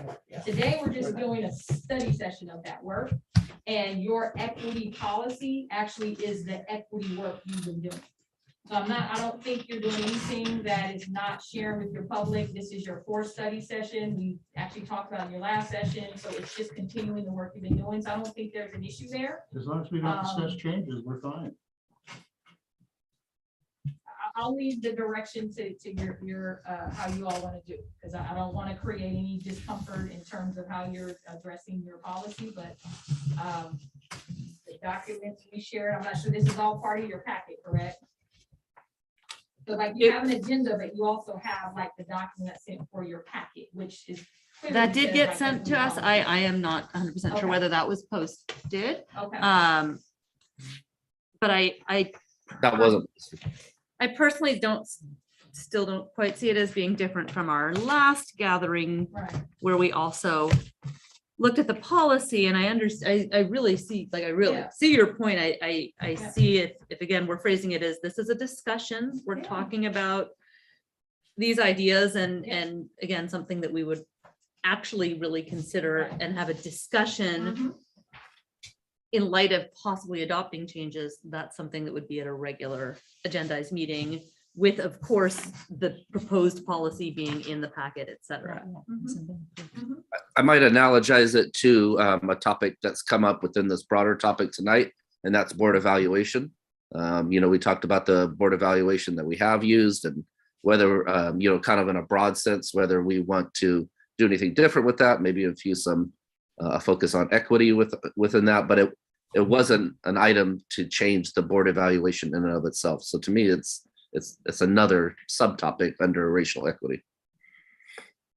So to give, I think, a good connection to this tonight, if you, let's just say you don't discuss this, right? Then what informs when you do want to make decisions about what you revise, right? So this is a discussion, and then what we share back is your notes. So you can take that and have your own meetings without the consultant, so that you can be informed on how you're going to make revisions to your current policy. And that's where the policy committee work typically happens. So today is a study session to understand how you would actually look at an equity policy, which you, by the way, already have. So I don't know if that's something that you all have an issue with, but you give us direction and we'll follow your lead. Any questions, comments from the board? Are you comfortable with hearing more about the activity and the steps, or? Yeah, we're gonna discuss, not change. Okay, Yeah, today is not a change anything. Today is a discussion. Yeah, Okay. you all have that distinct pleasure on your own time to take action. And I'm the other also say, I don't recommend that even after this meeting that you make amendments or changes. You still need to have, kind of your first reads and continue to make sure that this is what you really feel is a policy that you're going to be able to live with. Because remember, it's your favorite toy is our point. Right, is that this is where we want you to spend time understanding the process of how to do equity work as a board. And that is not necessarily the role, your role is only in policy.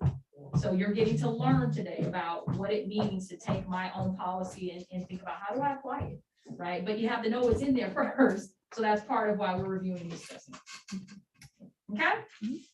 Can we discuss as the whole board instead of little groups? I would say based on time, no, but I will go based on your, because you only had 2 hours today. So we knew with book study and this, you're only gonna have limited time. So I think team time actually works well, and then you actually do a discussion out, just very similar to how you did the book study. But time-wise, you could do that. It just would take a little bit more time typically, but we can. So we pump it out as a group. okay. Yeah, I think You wanna pump do it it? out. All as a right. group. All right, Yeah. I'm putting you on the Kinda like timer. Carolyn's Fictitious. Okay. I'm putting you on the timer. All right, That's so good, our don't. timer clock. I know it's in the, yeah. No, I got you. I got you. Thank you for being All right, so flexible. here's what we're gonna do. Okay, so we're gonna shift to whole group, okay? And so the particular areas that I want everybody to take a look at first was component 2, which was your equity statement. Okay. We were also gonna look at component 4, 5, and 7. Those are the ones we're all gonna look at.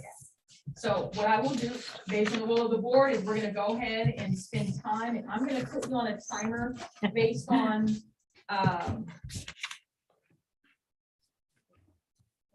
look at this timer. I'm gonna put you on a timer of 10 minutes for this piece, and then pull you all back together for discussion. Okay? So here's what you're gonna do. You're looking at component 2, y'all have it in front of you?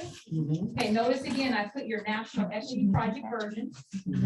And then what you have is your version that you all created where it says in SoCal School District, we are committed to racial equity. Scott, you have that right in front of you too? Perfect, okay? So we're gonna do a 10-minute, just kind of dive in. If you want to obviously discuss with each other, fine, but I want you to just really look at it, see what revisions or thoughts you have about the statement. Maybe there's one that resonates more than the other, but this is your time to really give some feedback on your equity statement. Again, this is your lens for when we define equity in SoCal. This is what we need. Okay, questions about that? Okay, so I'm gonna put a 10-minute timer and just let you just process for a moment. And then we'll go ahead and just make it whole group, but go ahead and just take a look right now, just process. You might need a few minutes, just as quiet time to take a look at it. Take some notes, and then I'll pull you back in a moment, but I'm putting this on a 10-minute timer for this piece. So give me a few moments.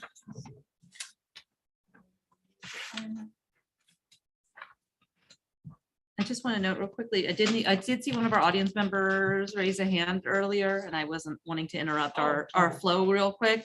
If you wanted to make a comment in general, I was going to have comment time at the end of everything. Question, was it a quick question? You good now? I Okay. just wanted to copy. Perfect. That's what I thought might be the case. And Perfect. they told me I couldn't. Well, it's not that you couldn't, we hadn't asked the board yet, so we were getting to that point. Yeah. Okay. All righty. Sorry, back to review. All right, so yeah, go ahead and take a few minutes, just take a look at it.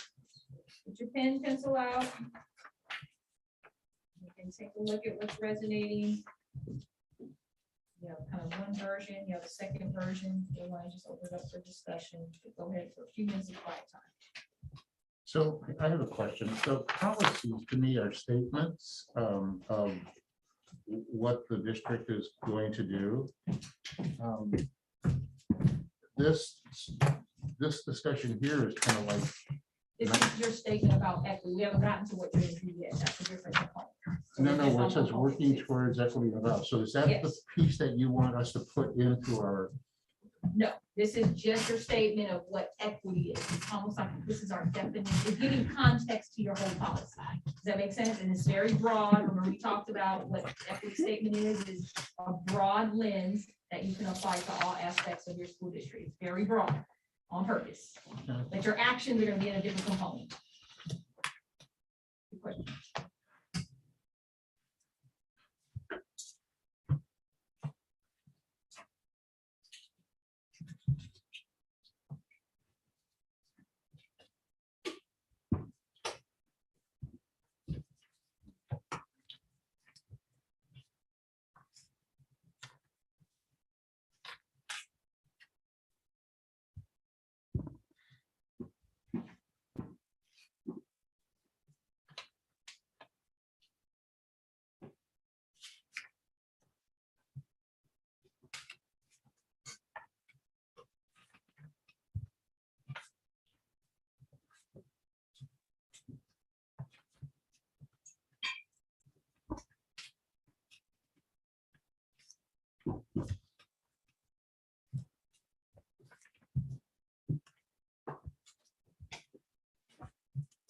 So, one more minute, and I'm going to open it up for discussion.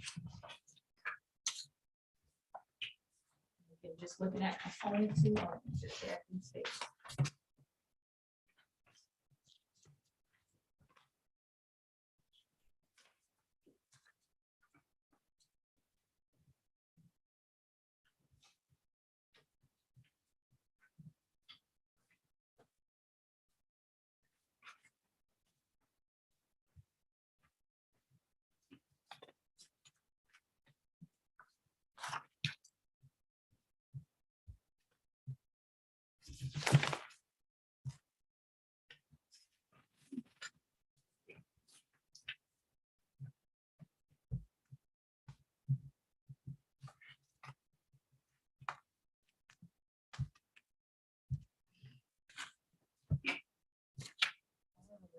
How are we feeling about opening it for discussion? Yep. All right, good. All right, so I'm gonna open it up. Anyone jump in and just share a little bit about maybe what's resonating with you? Is there one draft or another that kind of resonates the most? Is there a particular kind of feeling you have about your equity statement really exemplifying what you stand for as a board? So just sharing that is the context of the discussion, and I'll take notes based on our feedback. And again, we're gonna go about 6.5 more minutes, and then we're gonna keep pushing, and we'll come back to it if we have time for the rest of it. Okay, jump on in. Anybody? Just said that it seems like having both section, the adopted from the National Equity Project and then our own, it's redundant. A lot of information is just redundant. Yep. And I don't think I would want to see both of those as is. I agree. There's 12 bullets there and they're repetitive, plus our current approved policy has pretty much all of that in it. I like. I mean, some I'm of sorry. the, even the same phrasing is in there. So what I hear you saying is the one that you created that says in Soquel School District, we're committing to racial equity, that really is kind of repeating what is the National Equity Project says. Sure. Okay. And just remember, that was a sample we gave you originally. You all came up with that kind of second version. So I want to just share this. You saw them both. Okay, so ultimately, you want to feel like, okay, let's focus on our statement we created. Right, NEPs, the National Equity Project version, it will not show up in there. It's just more for your discussion. You can see where you started and where you're at now. You know what I'm saying is that the stuff that's in component 2 Yeah. on this document already is in. It is, but that's CSBA language. We had you create your own language. Right, and so it's, So it's why pretty recreate the aligned. wheel? Well, because you had to own that. Remember, we spent a lot of time last year on Right, this. So right. this is your language, Mhm. not CSBA. So sounds like, do you like your statement? Like, let's just look at it. In Soquel School District, we're committed to racial equity. And I know we talked about, do we want to take racial out of it because equity as a whole, right? There's a lot of different versions of how equity shows up. And that was the one piece of discussion that I remember hearing, and I know your racial justice task force was wrestling with that too. But I'm gonna take like NEP, I'm just gonna put that to the side. Your old language and your old policy, and just what statement you created, I'm gonna look at that, if that's okay. And tell me what you're thinking about that version of your statement. And so Kell School District, we're committed to racial equity, and it keeps going. Tell me what you're thinking about that. I'll hop in and say, I think, of course, yes, of course, we're committed to racial equity, and that was the real driving mission of this work. But I think we want to be inclusive of all types of Mhm. equity. And going back to our original policy, we talk about, cultural, linguistic, Right. socioeconomic backgrounds. And so I would want to see it as a, not have the word racial right in there, but we want to be clear that our definition of equity includes Yep, that. got it. But this is our broader equity statement, which encompasses Yep. things across the board. That's my take. So Amanda, help me with this. It shows up a couple of times. So the first statement is we're committed to equity. Mhm. Okay, and then if you go down to the bottom part, our equity work includes, and it's the Mhm. first bullet, Mhm. where it talks about continuously disrupting barriers and mental models that harm marginalized students based on racial factors. So Mhm. this is where you just use some really important words, and I'm gonna go back to the National Equity Project language where you had social, cultural, you may want to say linguistic, which actually aligns with language later in your policy. Mhm. So would that make sense versus racial? Yes, to me it would. Okay, Now, that first bullet is in the second paragraph of our policy, where it says, shall proactively identify class and cultural biases as well as practices, policies, and institutional barriers that negatively influence student learning. Mhm. So that's in our policy already. I hear what you're saying, Phil, that even if we were to get rid of this and just have the Intel district, it's still redundant. Yeah. So do we even want that redundancy, or do we not? so just a reminder, what I gave you was a framework where you insert your own policy. So what we did is took that language out from CSBA because that's their equity Right. statement, and you Right. created your own. So it's really in lieu of your current statement. Does that make sense? Yeah, So it's So if we were replacing to that. have, if we're to have this, then will we get rid of some of that language? But then that's the language that's really been vetted Yeah, versus this. Well, it hasn't been vetted. And so where you vetted your language was you all developed your equity statement. That's the whole Yeah. purpose of the this. Yes. Dartmouth one has been better. Okay, hear what I'm saying? Vetted by you or Not by vetted? CSBA. Yes, but whose board is this right now? Well, we don't want to get sued by anyone, so You won't we be need it to sued. be You won't vetted. Right, so here's what we're saying, you are the developer of your policy, right? CSBA keeps you in compliance, Right. but the language, you're massaging it to say SoCal's language versus CSBA language, Mhm. which there's no law that's gonna say you can't say that. Got What it. you do have in here, and this is where the policy committee is gonna be important, is that you have the references throughout your entire policy that are gonna connect to your other policies. But this language here is your language that you're kind of putting your own personal touch to this. So if you all want to keep both the CSBA kind of those 2 paragraphs, you're welcome to do so. I just want to make sure when we leave out of here, you all can own that this is our language and we know how to speak to this and can explain to our entire community what equity means to us.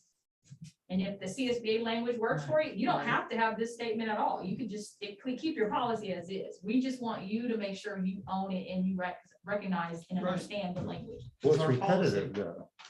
Well, the goal was that you not be repetitive, that you had created your own language. So that was the point of it. So most of the boards we work with have actually removed those 2 sentences, or those 2 paragraphs, I should say, and insert their own equity statement. Right. Which is not, you're not out of compliance for that at all.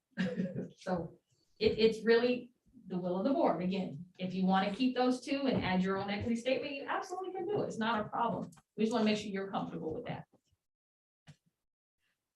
I think getting us to the point where we, kind of have some common understandings and ideas on each one of these components so that we get our consultants to the point where they can draft up some summaries, not any, some things for us to take deeper looks at in future meetings is a reasonable goal for the rest of this meeting. So not necessarily, again, getting us to the point where we know exactly what words are going to be used and in what order, but sort of like, do we have a general preference on this or on that? But again, like 100% like draft. And that's what Like this still is really- just kind of talking ideas, right? Rather than the exact language and whether we're pulling this, because that's definitely business for a later meeting. I'd love to hear from our racial justice task force on this, in the future, of course. So that's kind of how the lens I'm trying to use. Does that work for folks, or are we doing okay? Well, I would just piggyback on that, Amanda, and I think I'm kind of seeing your vision. Excuse me, that, tonight we can take some of the notes and discussion from tonight and then bring the policy back, in our more traditional format and kind of try to infuse what we talked about here tonight, maybe feedback from the task force, and then set the course for revising the policy kind of in our traditional manner could be the next few board meetings. So I agree. This is our policy. We should say what we're gonna say. CSBA gives us an idea. And what I recall, I'm not sure if it's this or the vision, that we weren't gonna make it wordy. Right? It was gonna be to the point, in a sentence, and words that everybody could understand. Yeah. And so you may notice I put a few notes at the bottom. You see the picture of the kids. So one of the Right, things yeah. we talked about is in your next steps, you do want to think about simplifying. So that would be a really important thing to consider. We were the elementary district last night, had the same conversation, is that you want to simplify, but remember, you are the governance team. So you can also use your language, just like most of your policies, most aren't they're not simple for anybody, right? Right. Except you, right? Well, policies, they should be 8th grade? Policies Or are 6th board grade? policies, they're for you. But They guide you. there is like a standard that they say that should be at a certain reading level. So the statement is part of your policy, right? So I Right, want to make yeah. sure we're looking at just the statement. I agree, you should have a simplified version. I Mhm. talked about, maybe Right. you have the kids do an art contest. Maybe you have like a few sentences, maybe it's an image. So those are things you all can decide once you determine what is equity to you. So simplifying this is your next steps. Okay, but in your policy is governance language, so it's sometimes not gonna be understood by your basic community because it's governance language. So the whole policy in itself, people are gonna go, what the heck is this? They're just not gonna, you'd have a whole different role in this space, right? The policy is not necessary, it's to guide your work. So the Right. statement is the piece that, yes, you should simplify. You can create a video. There's a lot of things you can do, but for tonight, I just want you to think about, we have a statement. When we say equity, this is what it means. And it's pretty robust, right? It has real details to it, but ultimately you can create a simplified version. And that's where you can place all over the place, not necessarily just in your policy, right? It shows up in all your different areas across your entire district.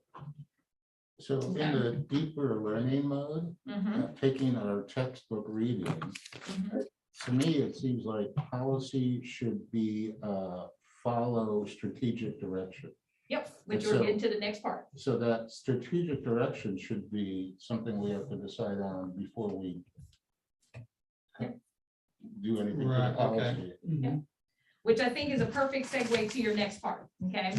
I don't want to rush you through your equity statement work because I think that's an ongoing process. You have to commit the time to going back to this and making sure you feel comfortable. We often talk about the 30-second elevator speech, right? The talking points. This should really drive your talking points. And I would say the first sentence alone, if you just stop there and say, you know what equity means here is that it's ensuring that each student has access to appropriate supports and resources based on their needs and aspirations in order for every student to succeed, period.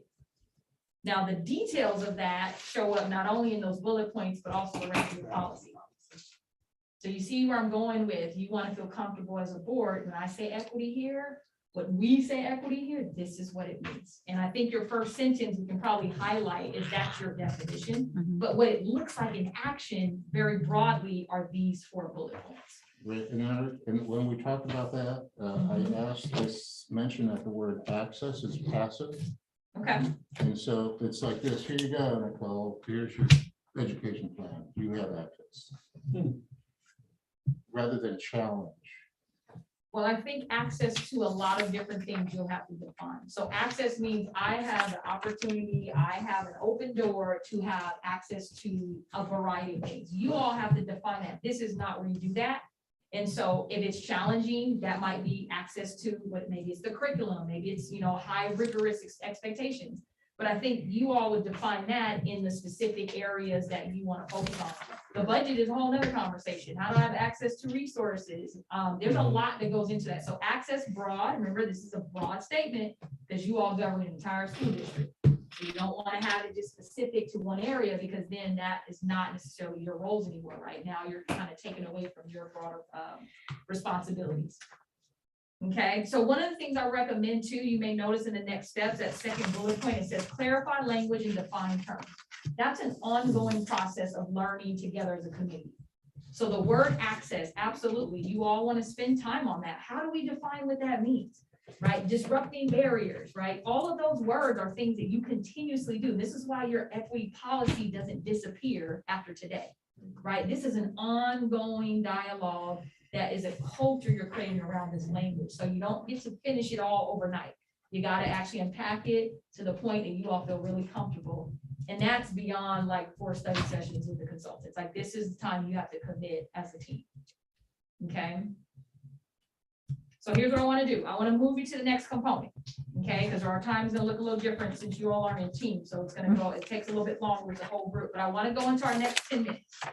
And I want to skip from component 3, which is more policy committee work, where you all, when you look at your policy, you want to make sure it aligns with your other policies. That's what this is about. Okay, I want to skip to 4 though, because this is an important piece. And this is the board direction. This is really important about how are you going to make decisions related to equity.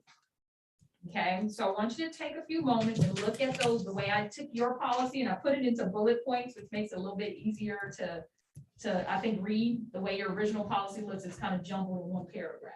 So I try to pull it out into bullet points. So let's take a few moments and read that, and then I'm gonna put our timer back on so we can try to stay on track. Let's go for a few moments of quiet time. It's just component 4 only, board direction. So this is, you just put bullets in, okay, so Yeah. that's pretty, So it's easier to read, yeah. well, I mean, it's No changes. Well, that's your discussion, is to decide that. We'll just take a look at how are you gonna make decisions as a board related to your policy.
All right, I'm gonna go about 30 more seconds and we'll open up for discussion, if that's okay?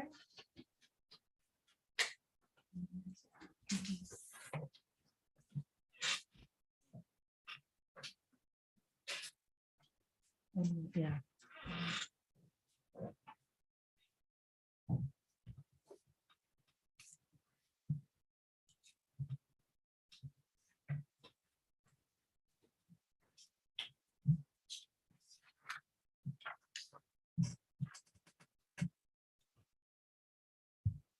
All right, so let's open up for discussion.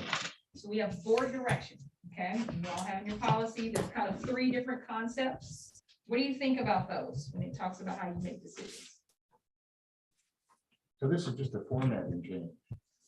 I would say the language, do you agree with what it says around Yeah, making we how you make approve that. decisions? Yes, we know, but we're discussing and looking at your policy. So I want to hear from you, your thoughts about the language you have in your policy. So making decisions with deliberate awareness, does that resonate with you? You have thoughts about that?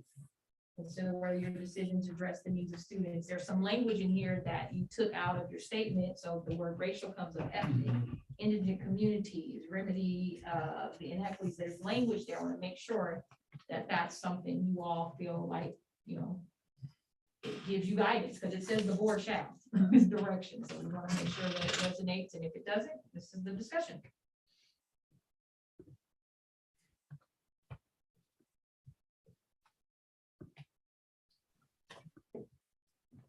I mean, yeah, I have no issue with Okay. the language.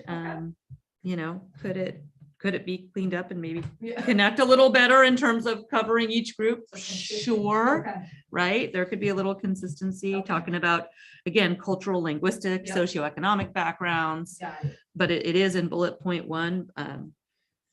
I think the spirit is 100% there. Sometimes Got it. getting the words Perfect. perfectly lined up can be a challenge. Okay. And I love it, maybe aligning it with your statement language. So, but even this component is redundant with the Central School District are committed to racial equity.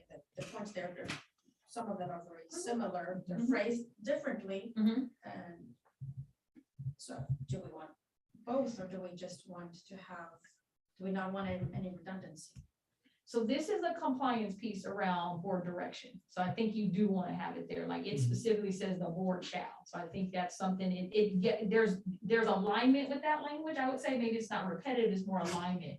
Your statement is more of your lens, right? Like this is what equity means, how we make decisions regarding equity. That's where you give yourself direction, how you make decisions. Does that make sense? So we could, the first statement could be shorter, because we know that later on we'll have this big paragraph that's very detailed. Yes, but let me give you this. Remember when we first talked about the purpose of an equity statement was that's a lens that if I'm a principal, I can use this statement as my lens. If I'm the bus driver, I can use this lens, this statement as my lens. So what you have down here is I'm the board, right? So now this is how we make decisions. This is my lens through equity, but now it's more board, right? You see the difference? So your statement is something everybody should be able to apply. And that's why you give that vision, that context. So that's a great point you bring up, but this is more about you specifically as a team. So in other words, it could be redundant where our vision is two separate things. Yeah, so as long as we agree. Policies could be redundant too, yeah. Absolutely. Go along, so. I like to say a line. I like the idea of the board shall with bullet points in Yeah. the policy Okay. instead of a paragraph. Yep. Yeah. I think that, I mean, just a straight paragraph, the bullet points really says what the board shall do. Okay.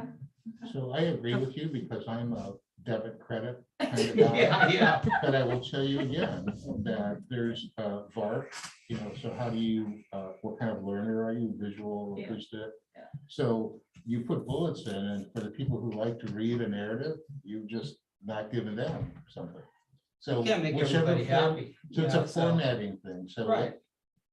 Well, and this formatting is for you. It's for It's you. not for the community. It's for you. It's for you to have direction. So does this resonate with you around really taking the language you have? I heard Amanda say, like, let's make sure it aligns with our statement of cultural, linguistic, socioeconomic versus racial, ethnic, indigenous communities, right? So you're aligning it, but overall, this is really your language you already have. Does it work for you? And I think that's really the most important piece. This is giving you direction and nobody else. Yeah, I think so, because we approved this already. You did. So this is, again, the same thing that we approved with bullets.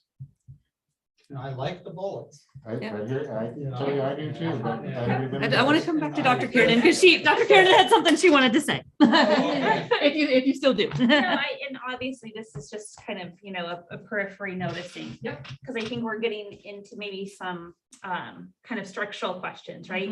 And so I'm thinking like that first part, if it says like, who is doing this, right? Because it says like our work might include, so if we say like, as a district, we, and then we talk about like some really strong general statements, like I'm the bus driver, I'm the assistant superintendent, I'm the board member, like this pertains to all of us. And then when we go into the sections where it says, this is what the board's going to do. And then we go into the section like this, is what the superintendent's going to do. Like it really calls out to whom we are speaking and who is doing what, right? So if I am looking for what my job is in this, I can see it clearly. And I know who to hold accountable for the work they're supposed to do. And I don't know if you remember a while ago, we gave you some sample equity policies. And there was one specifically that said the district will, it was overall, the board will, and the superintendent, so it covered everyone. So that's exactly what it pulled out. That makes sense. I like that. Yeah. Just the summary statement is, this is what our district stands for. Right. And what, as a district, we are doing and will do. And then, okay, every group has their responsibilities. Well, I think you all have that in here with your statement alone. Yeah. You said You we said commit we. and Yeah. it is all of us, right? The real rubber hits the road is the discussions that you all have after this, right? Like, how do we apply this? And that's the word we use. Once your policy is adopted or amended, how do we apply this? And that's where the learning takes place. The cabinet works through this, the board works through it, the principals work through it. That's the longer term work. But you all are setting the structure and the vision. And thank you for that feedback, because that's actually what helps us understand, like, oh, I see where I fit in this, right? And so the policy, because policies govern or drive what you do as a board, this is where your language really does matter for you. So are you good with component 4? We feel like bullet points are fine, and then we had just a couple of words that you all may want to consider around adjusting to align with your equity statement. Does that sound okay? So we're just reviewing it, we're not suggesting I'm any taking changes. notes, and I'm gonna send you notes, and as you do your own review later on, absolutely. I just want to make sure you remember what you talked about. So let's do this. Let's move on to the next part of your policy, which I mentioned earlier. Good time. Yeah. We're still a little behind, but it's okay, we're gonna make this work.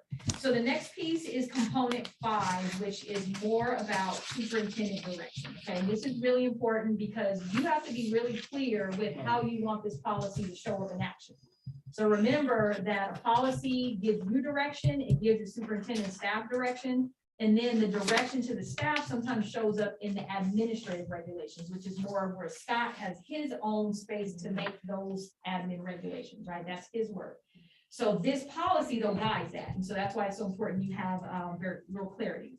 So what I want you to do is take a few moments to look at component 5. And again, we fast forwarded and broke them up into the 4 buckets just to make it a little bit easier for you to see that it aligns with the 4 priorities of an effective board. Okay, so I want you to take a few moments. There's 9 altogether. Okay, but these are the actions that show up in relation to your equity policy. So this is what it looks like in action. And think of it as superintendent, obviously in collaboration with the board. So 1 through 9. I want you to take a peek and give you a few moments before we open up for discussion.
Well, he might just be, George or Colin, is Scott still connected? He might just have his video off, which is totally fine.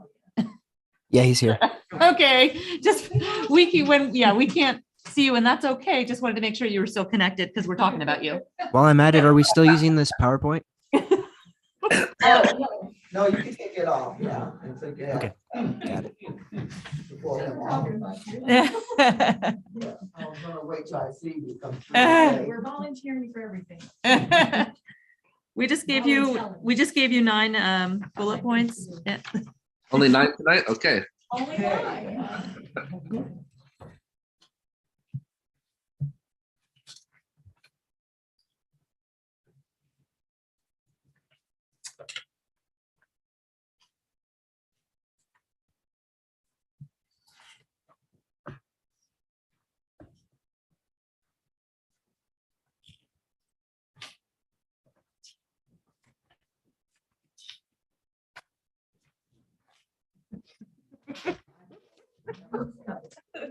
I got mine right. If anyone wants to close the door a little bit more, that's fine.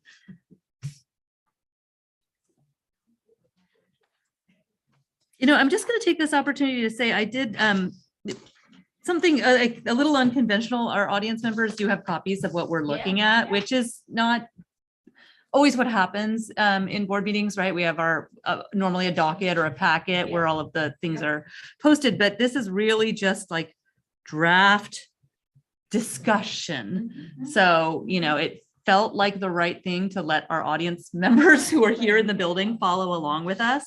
I would just ask that you either return them to us, because again, these aren't any items that we've actually approved in any way.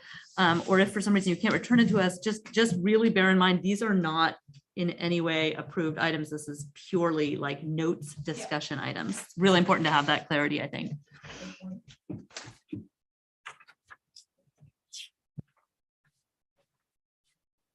You feel like you need a few more moments? You feel like you're ready to discuss?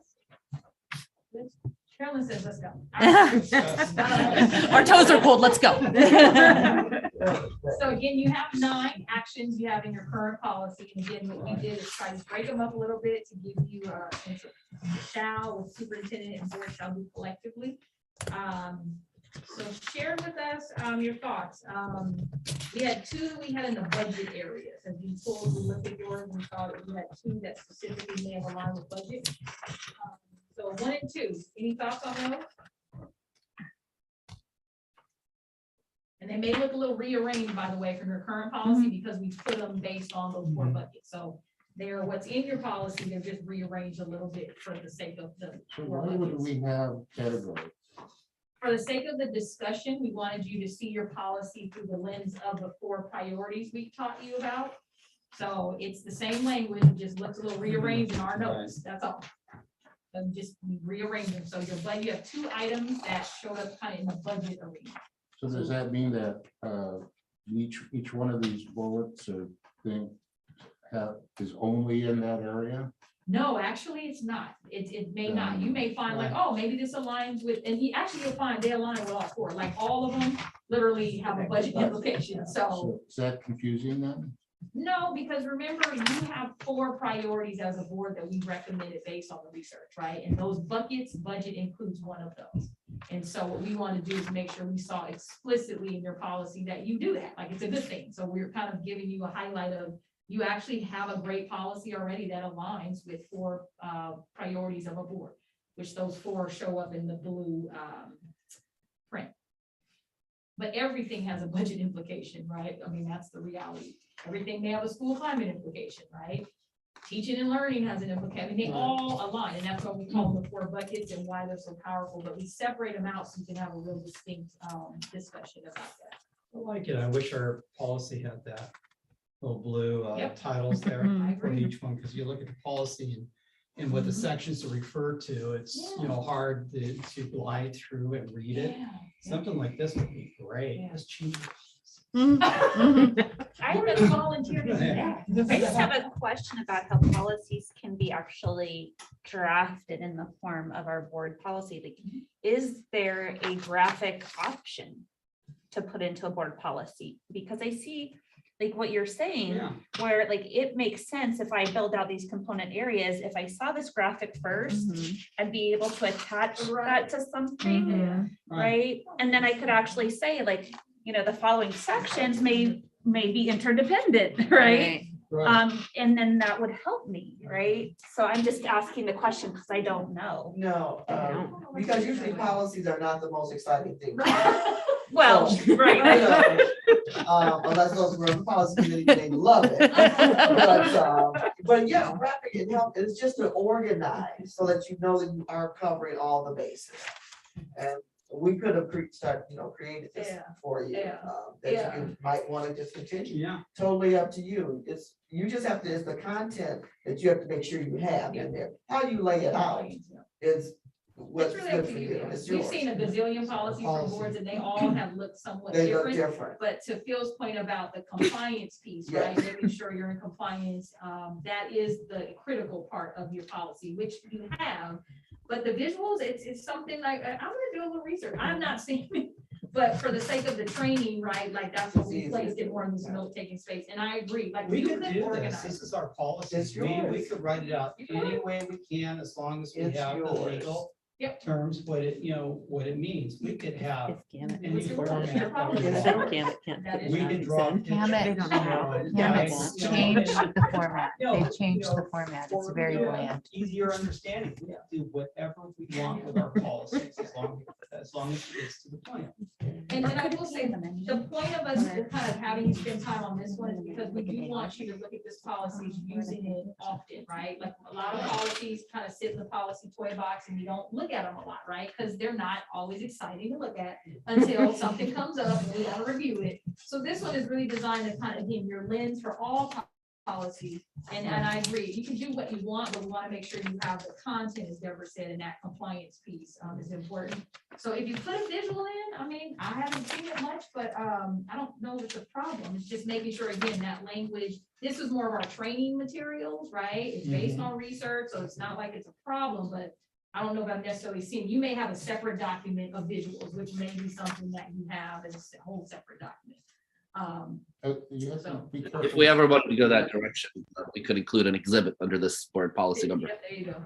Then there's copyrights and trademarks, so be careful there, because you don't want to steal anything. Well, as consultants, we're very aware. No, of no. that. If I put a I agree. graphic in there, do I owe royalties to somebody? Well, that's why you often, when you're, and think about what Scott says, the point, you have exhibits, right? You have references. I mean, I want you to go to the last page real quick, just to give you an example. And this is a page that you would update based on what you have, but think about component A. What is that? That's a list of references of information, research, you name it, that has informed your policy. Right. So that is kind of that exhibit, if it makes sense. So you can, again, put what you want. But just being mindful of, giving people credit where credit is due, right? And most of that is really citing your different laws and codes. Can I say that I appreciate that budget was listed first? Yes. There it is. I don't know I if do. that was on purpose, but. we'll say it, but- I appreciate If we are gonna keep the buckets and the subtitles, which I know it kind of comes with later discussion, I would maybe want us to come back to the idea of doing like budget / accountability or something.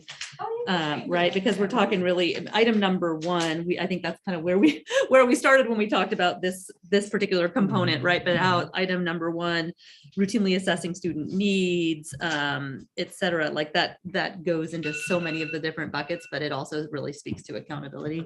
So that would be a note I would like to consider at a future meeting.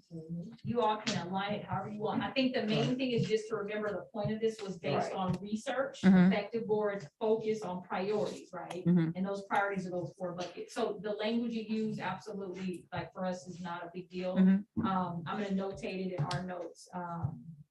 Because here's what I also was gonna say is after you get from component 5, I wanted you all to take a peek at component 7, which is actually more of the accountability space. In itself. How you measure the impact. And hold Oh, yourself yeah. accountable. So it could be that is it in itself. Okay. But this, again, your accountability of all of these areas, you have budget, you have human resources, school climate, engagement, teaching and learning. These are all actions that you should be able to measure. Are we doing these things? So overall, did you feel like those 9, you already have them, but do you feel like the 9 you want to keep, they're fine? Are those things you're thinking you may want to review later? Well, we already have them, yeah. I'd like to ask about 9, what that looks like in our district. Is it the language is, high school, they work well. Oh, yep. For our district, Good I catch. don't know. Good if catch. they're- Mhm. Right. Right, that's, yeah. Yeah, so again, CSBA language, Yeah. but it's not Fiscal language, and this is a great catch, right? Is you don't offer certain programs because you have a KA district, right? So you all can massage that in a future session and decide what those extracurricular kind of offerings are. But the point of it is, right, you're encouraging and enabling kids to enroll, to participate, and this is again that whole access piece, right? This is going to Phil's point about access to what, right? Here's a really good example. Yeah. And you all can massage that language, so good catch. Yeah. So probably, That's- Align it too. That's number 3 in the approved policy. Yeah. Well, and we do have under our dashboard, it is one of our local like measures, so we could attach it directly to that. There you go. that's under the college career. No, Mhm. yeah, college career. Yep. Might be the language change. So have you guys work with other boards to see other board policies? So do you see, so I will refer to Michelle on this one. When I work with accounting systems, I see accounts out there that I have absolutely no clue what they're there for. That somebody, 20 years ago put it in there, it's still there. So before we go in and start making this policy bullets and that policy not bullets, we may want to consider a style book for how we're going to do our policies. Otherwise, it's going to be, everyone's going to look different. And if And you don't I have a think that's a- consistent look, Yep. then it's disruptive. So that would be one of your next steps. If you all decide the policy committee, hey, that's Right. something you may want to consider is how do we align? Remember, you adopt a lot of your policies to your structure CSBA. So that is your framework, but that's up to you all. If you want to create a whole, that's a big project, by the way. That is. But the catch, thank you for catching that, because again, this is a one size fits all equity policy across your state. It doesn't necessarily align with elementary district because there's certain things you don't offer. So this is why you review your policies to make sure they align with who you are. So overall, you feel you're good with this component of all 9 of them? I'm gonna make note of the, just alignment of cultural, linguistic, and socioeconomic, because it comes up a few times. Thank you. So I'll just make note of that. But overall, it sounds like y'all are good with the 9. Okay, and then again, you all can decide later how you want to. For right now. Of course. So last but not least, because you're all at the end of your time, and I think this part is just the most important that I want to make sure we emphasize that you look at in a future moment is the metrics, right? So you may notice in your policy, if you get to 9, that it says the board shall regularly monitor the intent and impact of district policies and decisions in order to safeguard against this proportionate or unintentional impact on access to district programs and achievement goals for specific student populations in need of services. Cool, you shall regularly monitor. It doesn't say how often, it doesn't say what data you're gonna actually monitor. So that would be what we recommend, that in your kind of strategic planning, because it really aligns well with strategic planning, right? Is as you all plan to measure the impact of your work, you wanna maybe have some timelines. We often say like quarterly, yeah. It's in our governance calendar. So then maybe that language may need to go here for your equity policy, remember specific to your policy in those 9 steps, like how do you measure that those are happening? No, the timeline, so we have a timeline in our calendar already. Which aligns, so do you remember what it is? Each one of our sites reports out to us at the beginning of the year and at the end of the year. Okay, so what I'm referring to, and that might align with this, by the way, so that sounds like twice a year, right? But specific to your policy, how do you know all 9 of those action steps are happening? And this is where the data piece comes in, right? This is where your staff, once they take this policy, you're giving direction on, here's the things I'm gonna ask you all to help us monitor, because that's where a superintendent and staff make this happen. So that timeline might be good. We recommend a little bit more often because unfortunately, beginning and end of the year is a lot that happens and you can't adjust very well if you don't do it more often. We often say like quarterly is usually what a board can handle, like, doing it once a month. Some boards say they do it, and you can do once a month, but I would chunk it is what we do. We'll say like, just focus on number 9, right? Or just focus on number 3. And that way it's more, a little bit easier to monitor. So I would ask Jessica, how many times do we want to do district-wide assessments and then review them?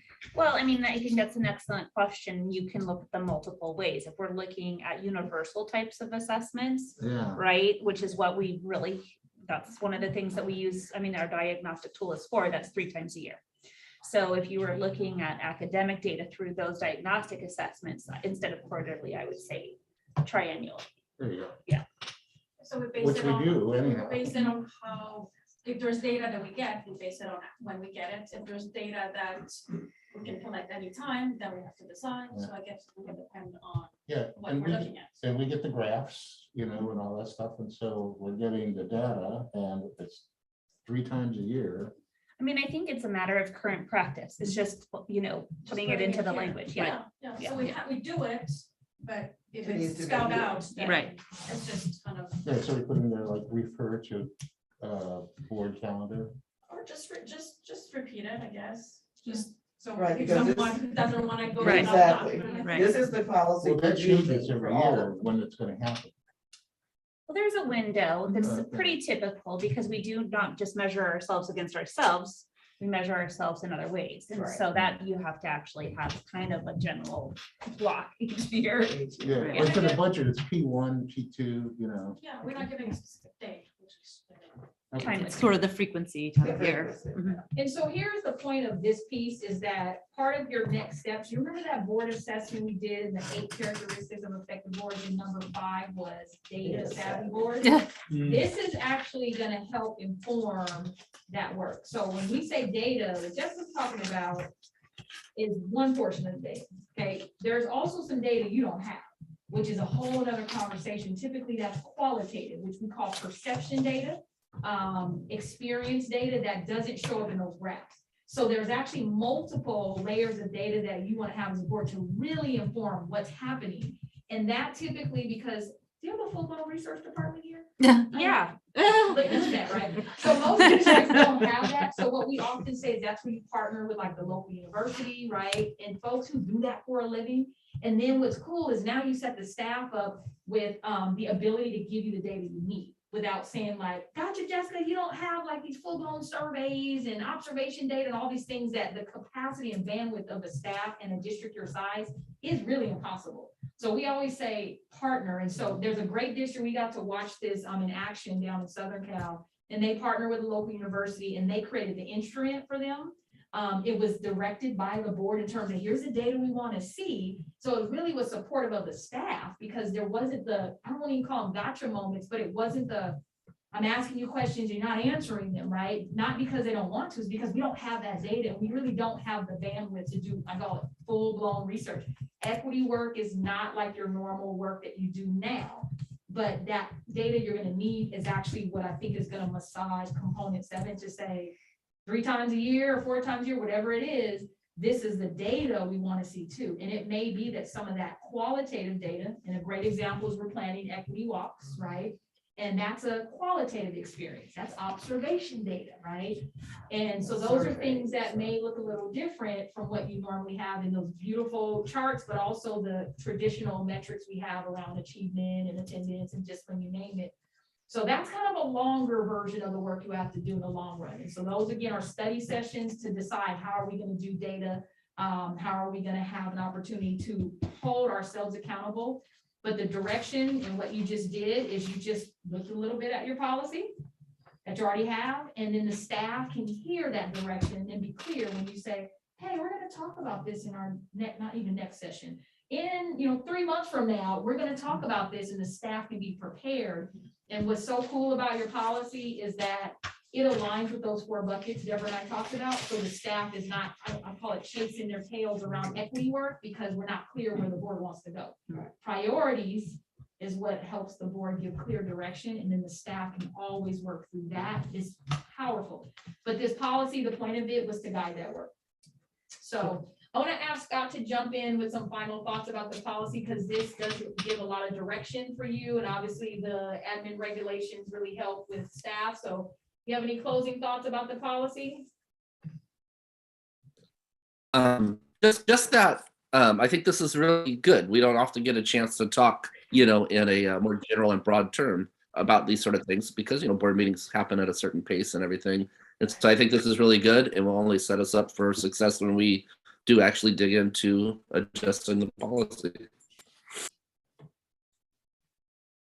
Yeah, we do consider anecdotal. When we were getting our report out, the data and the charts and stuff like that, there is a lot of, let's look at video of students actually in action and teachers and all that. And then there's a Q&A. And I know I've been asking at the end of these things, like, so what's the mood on campus? How are the kids doing? And so that is, very illuminating. And it's not in a chart, it's not in a graph. Well, I will just add though that the LCAP this year is going to be informed by lots of different student voice. So we actually are collecting student voice from second graders all the way up, who are participating and sharing their thoughts with us. I'm just starting to read those. So it is really student voice through a measure where we can graph some of it, but we can also just talk about what they're actually saying. So I think it's, I think it's a little bit of both, like you said.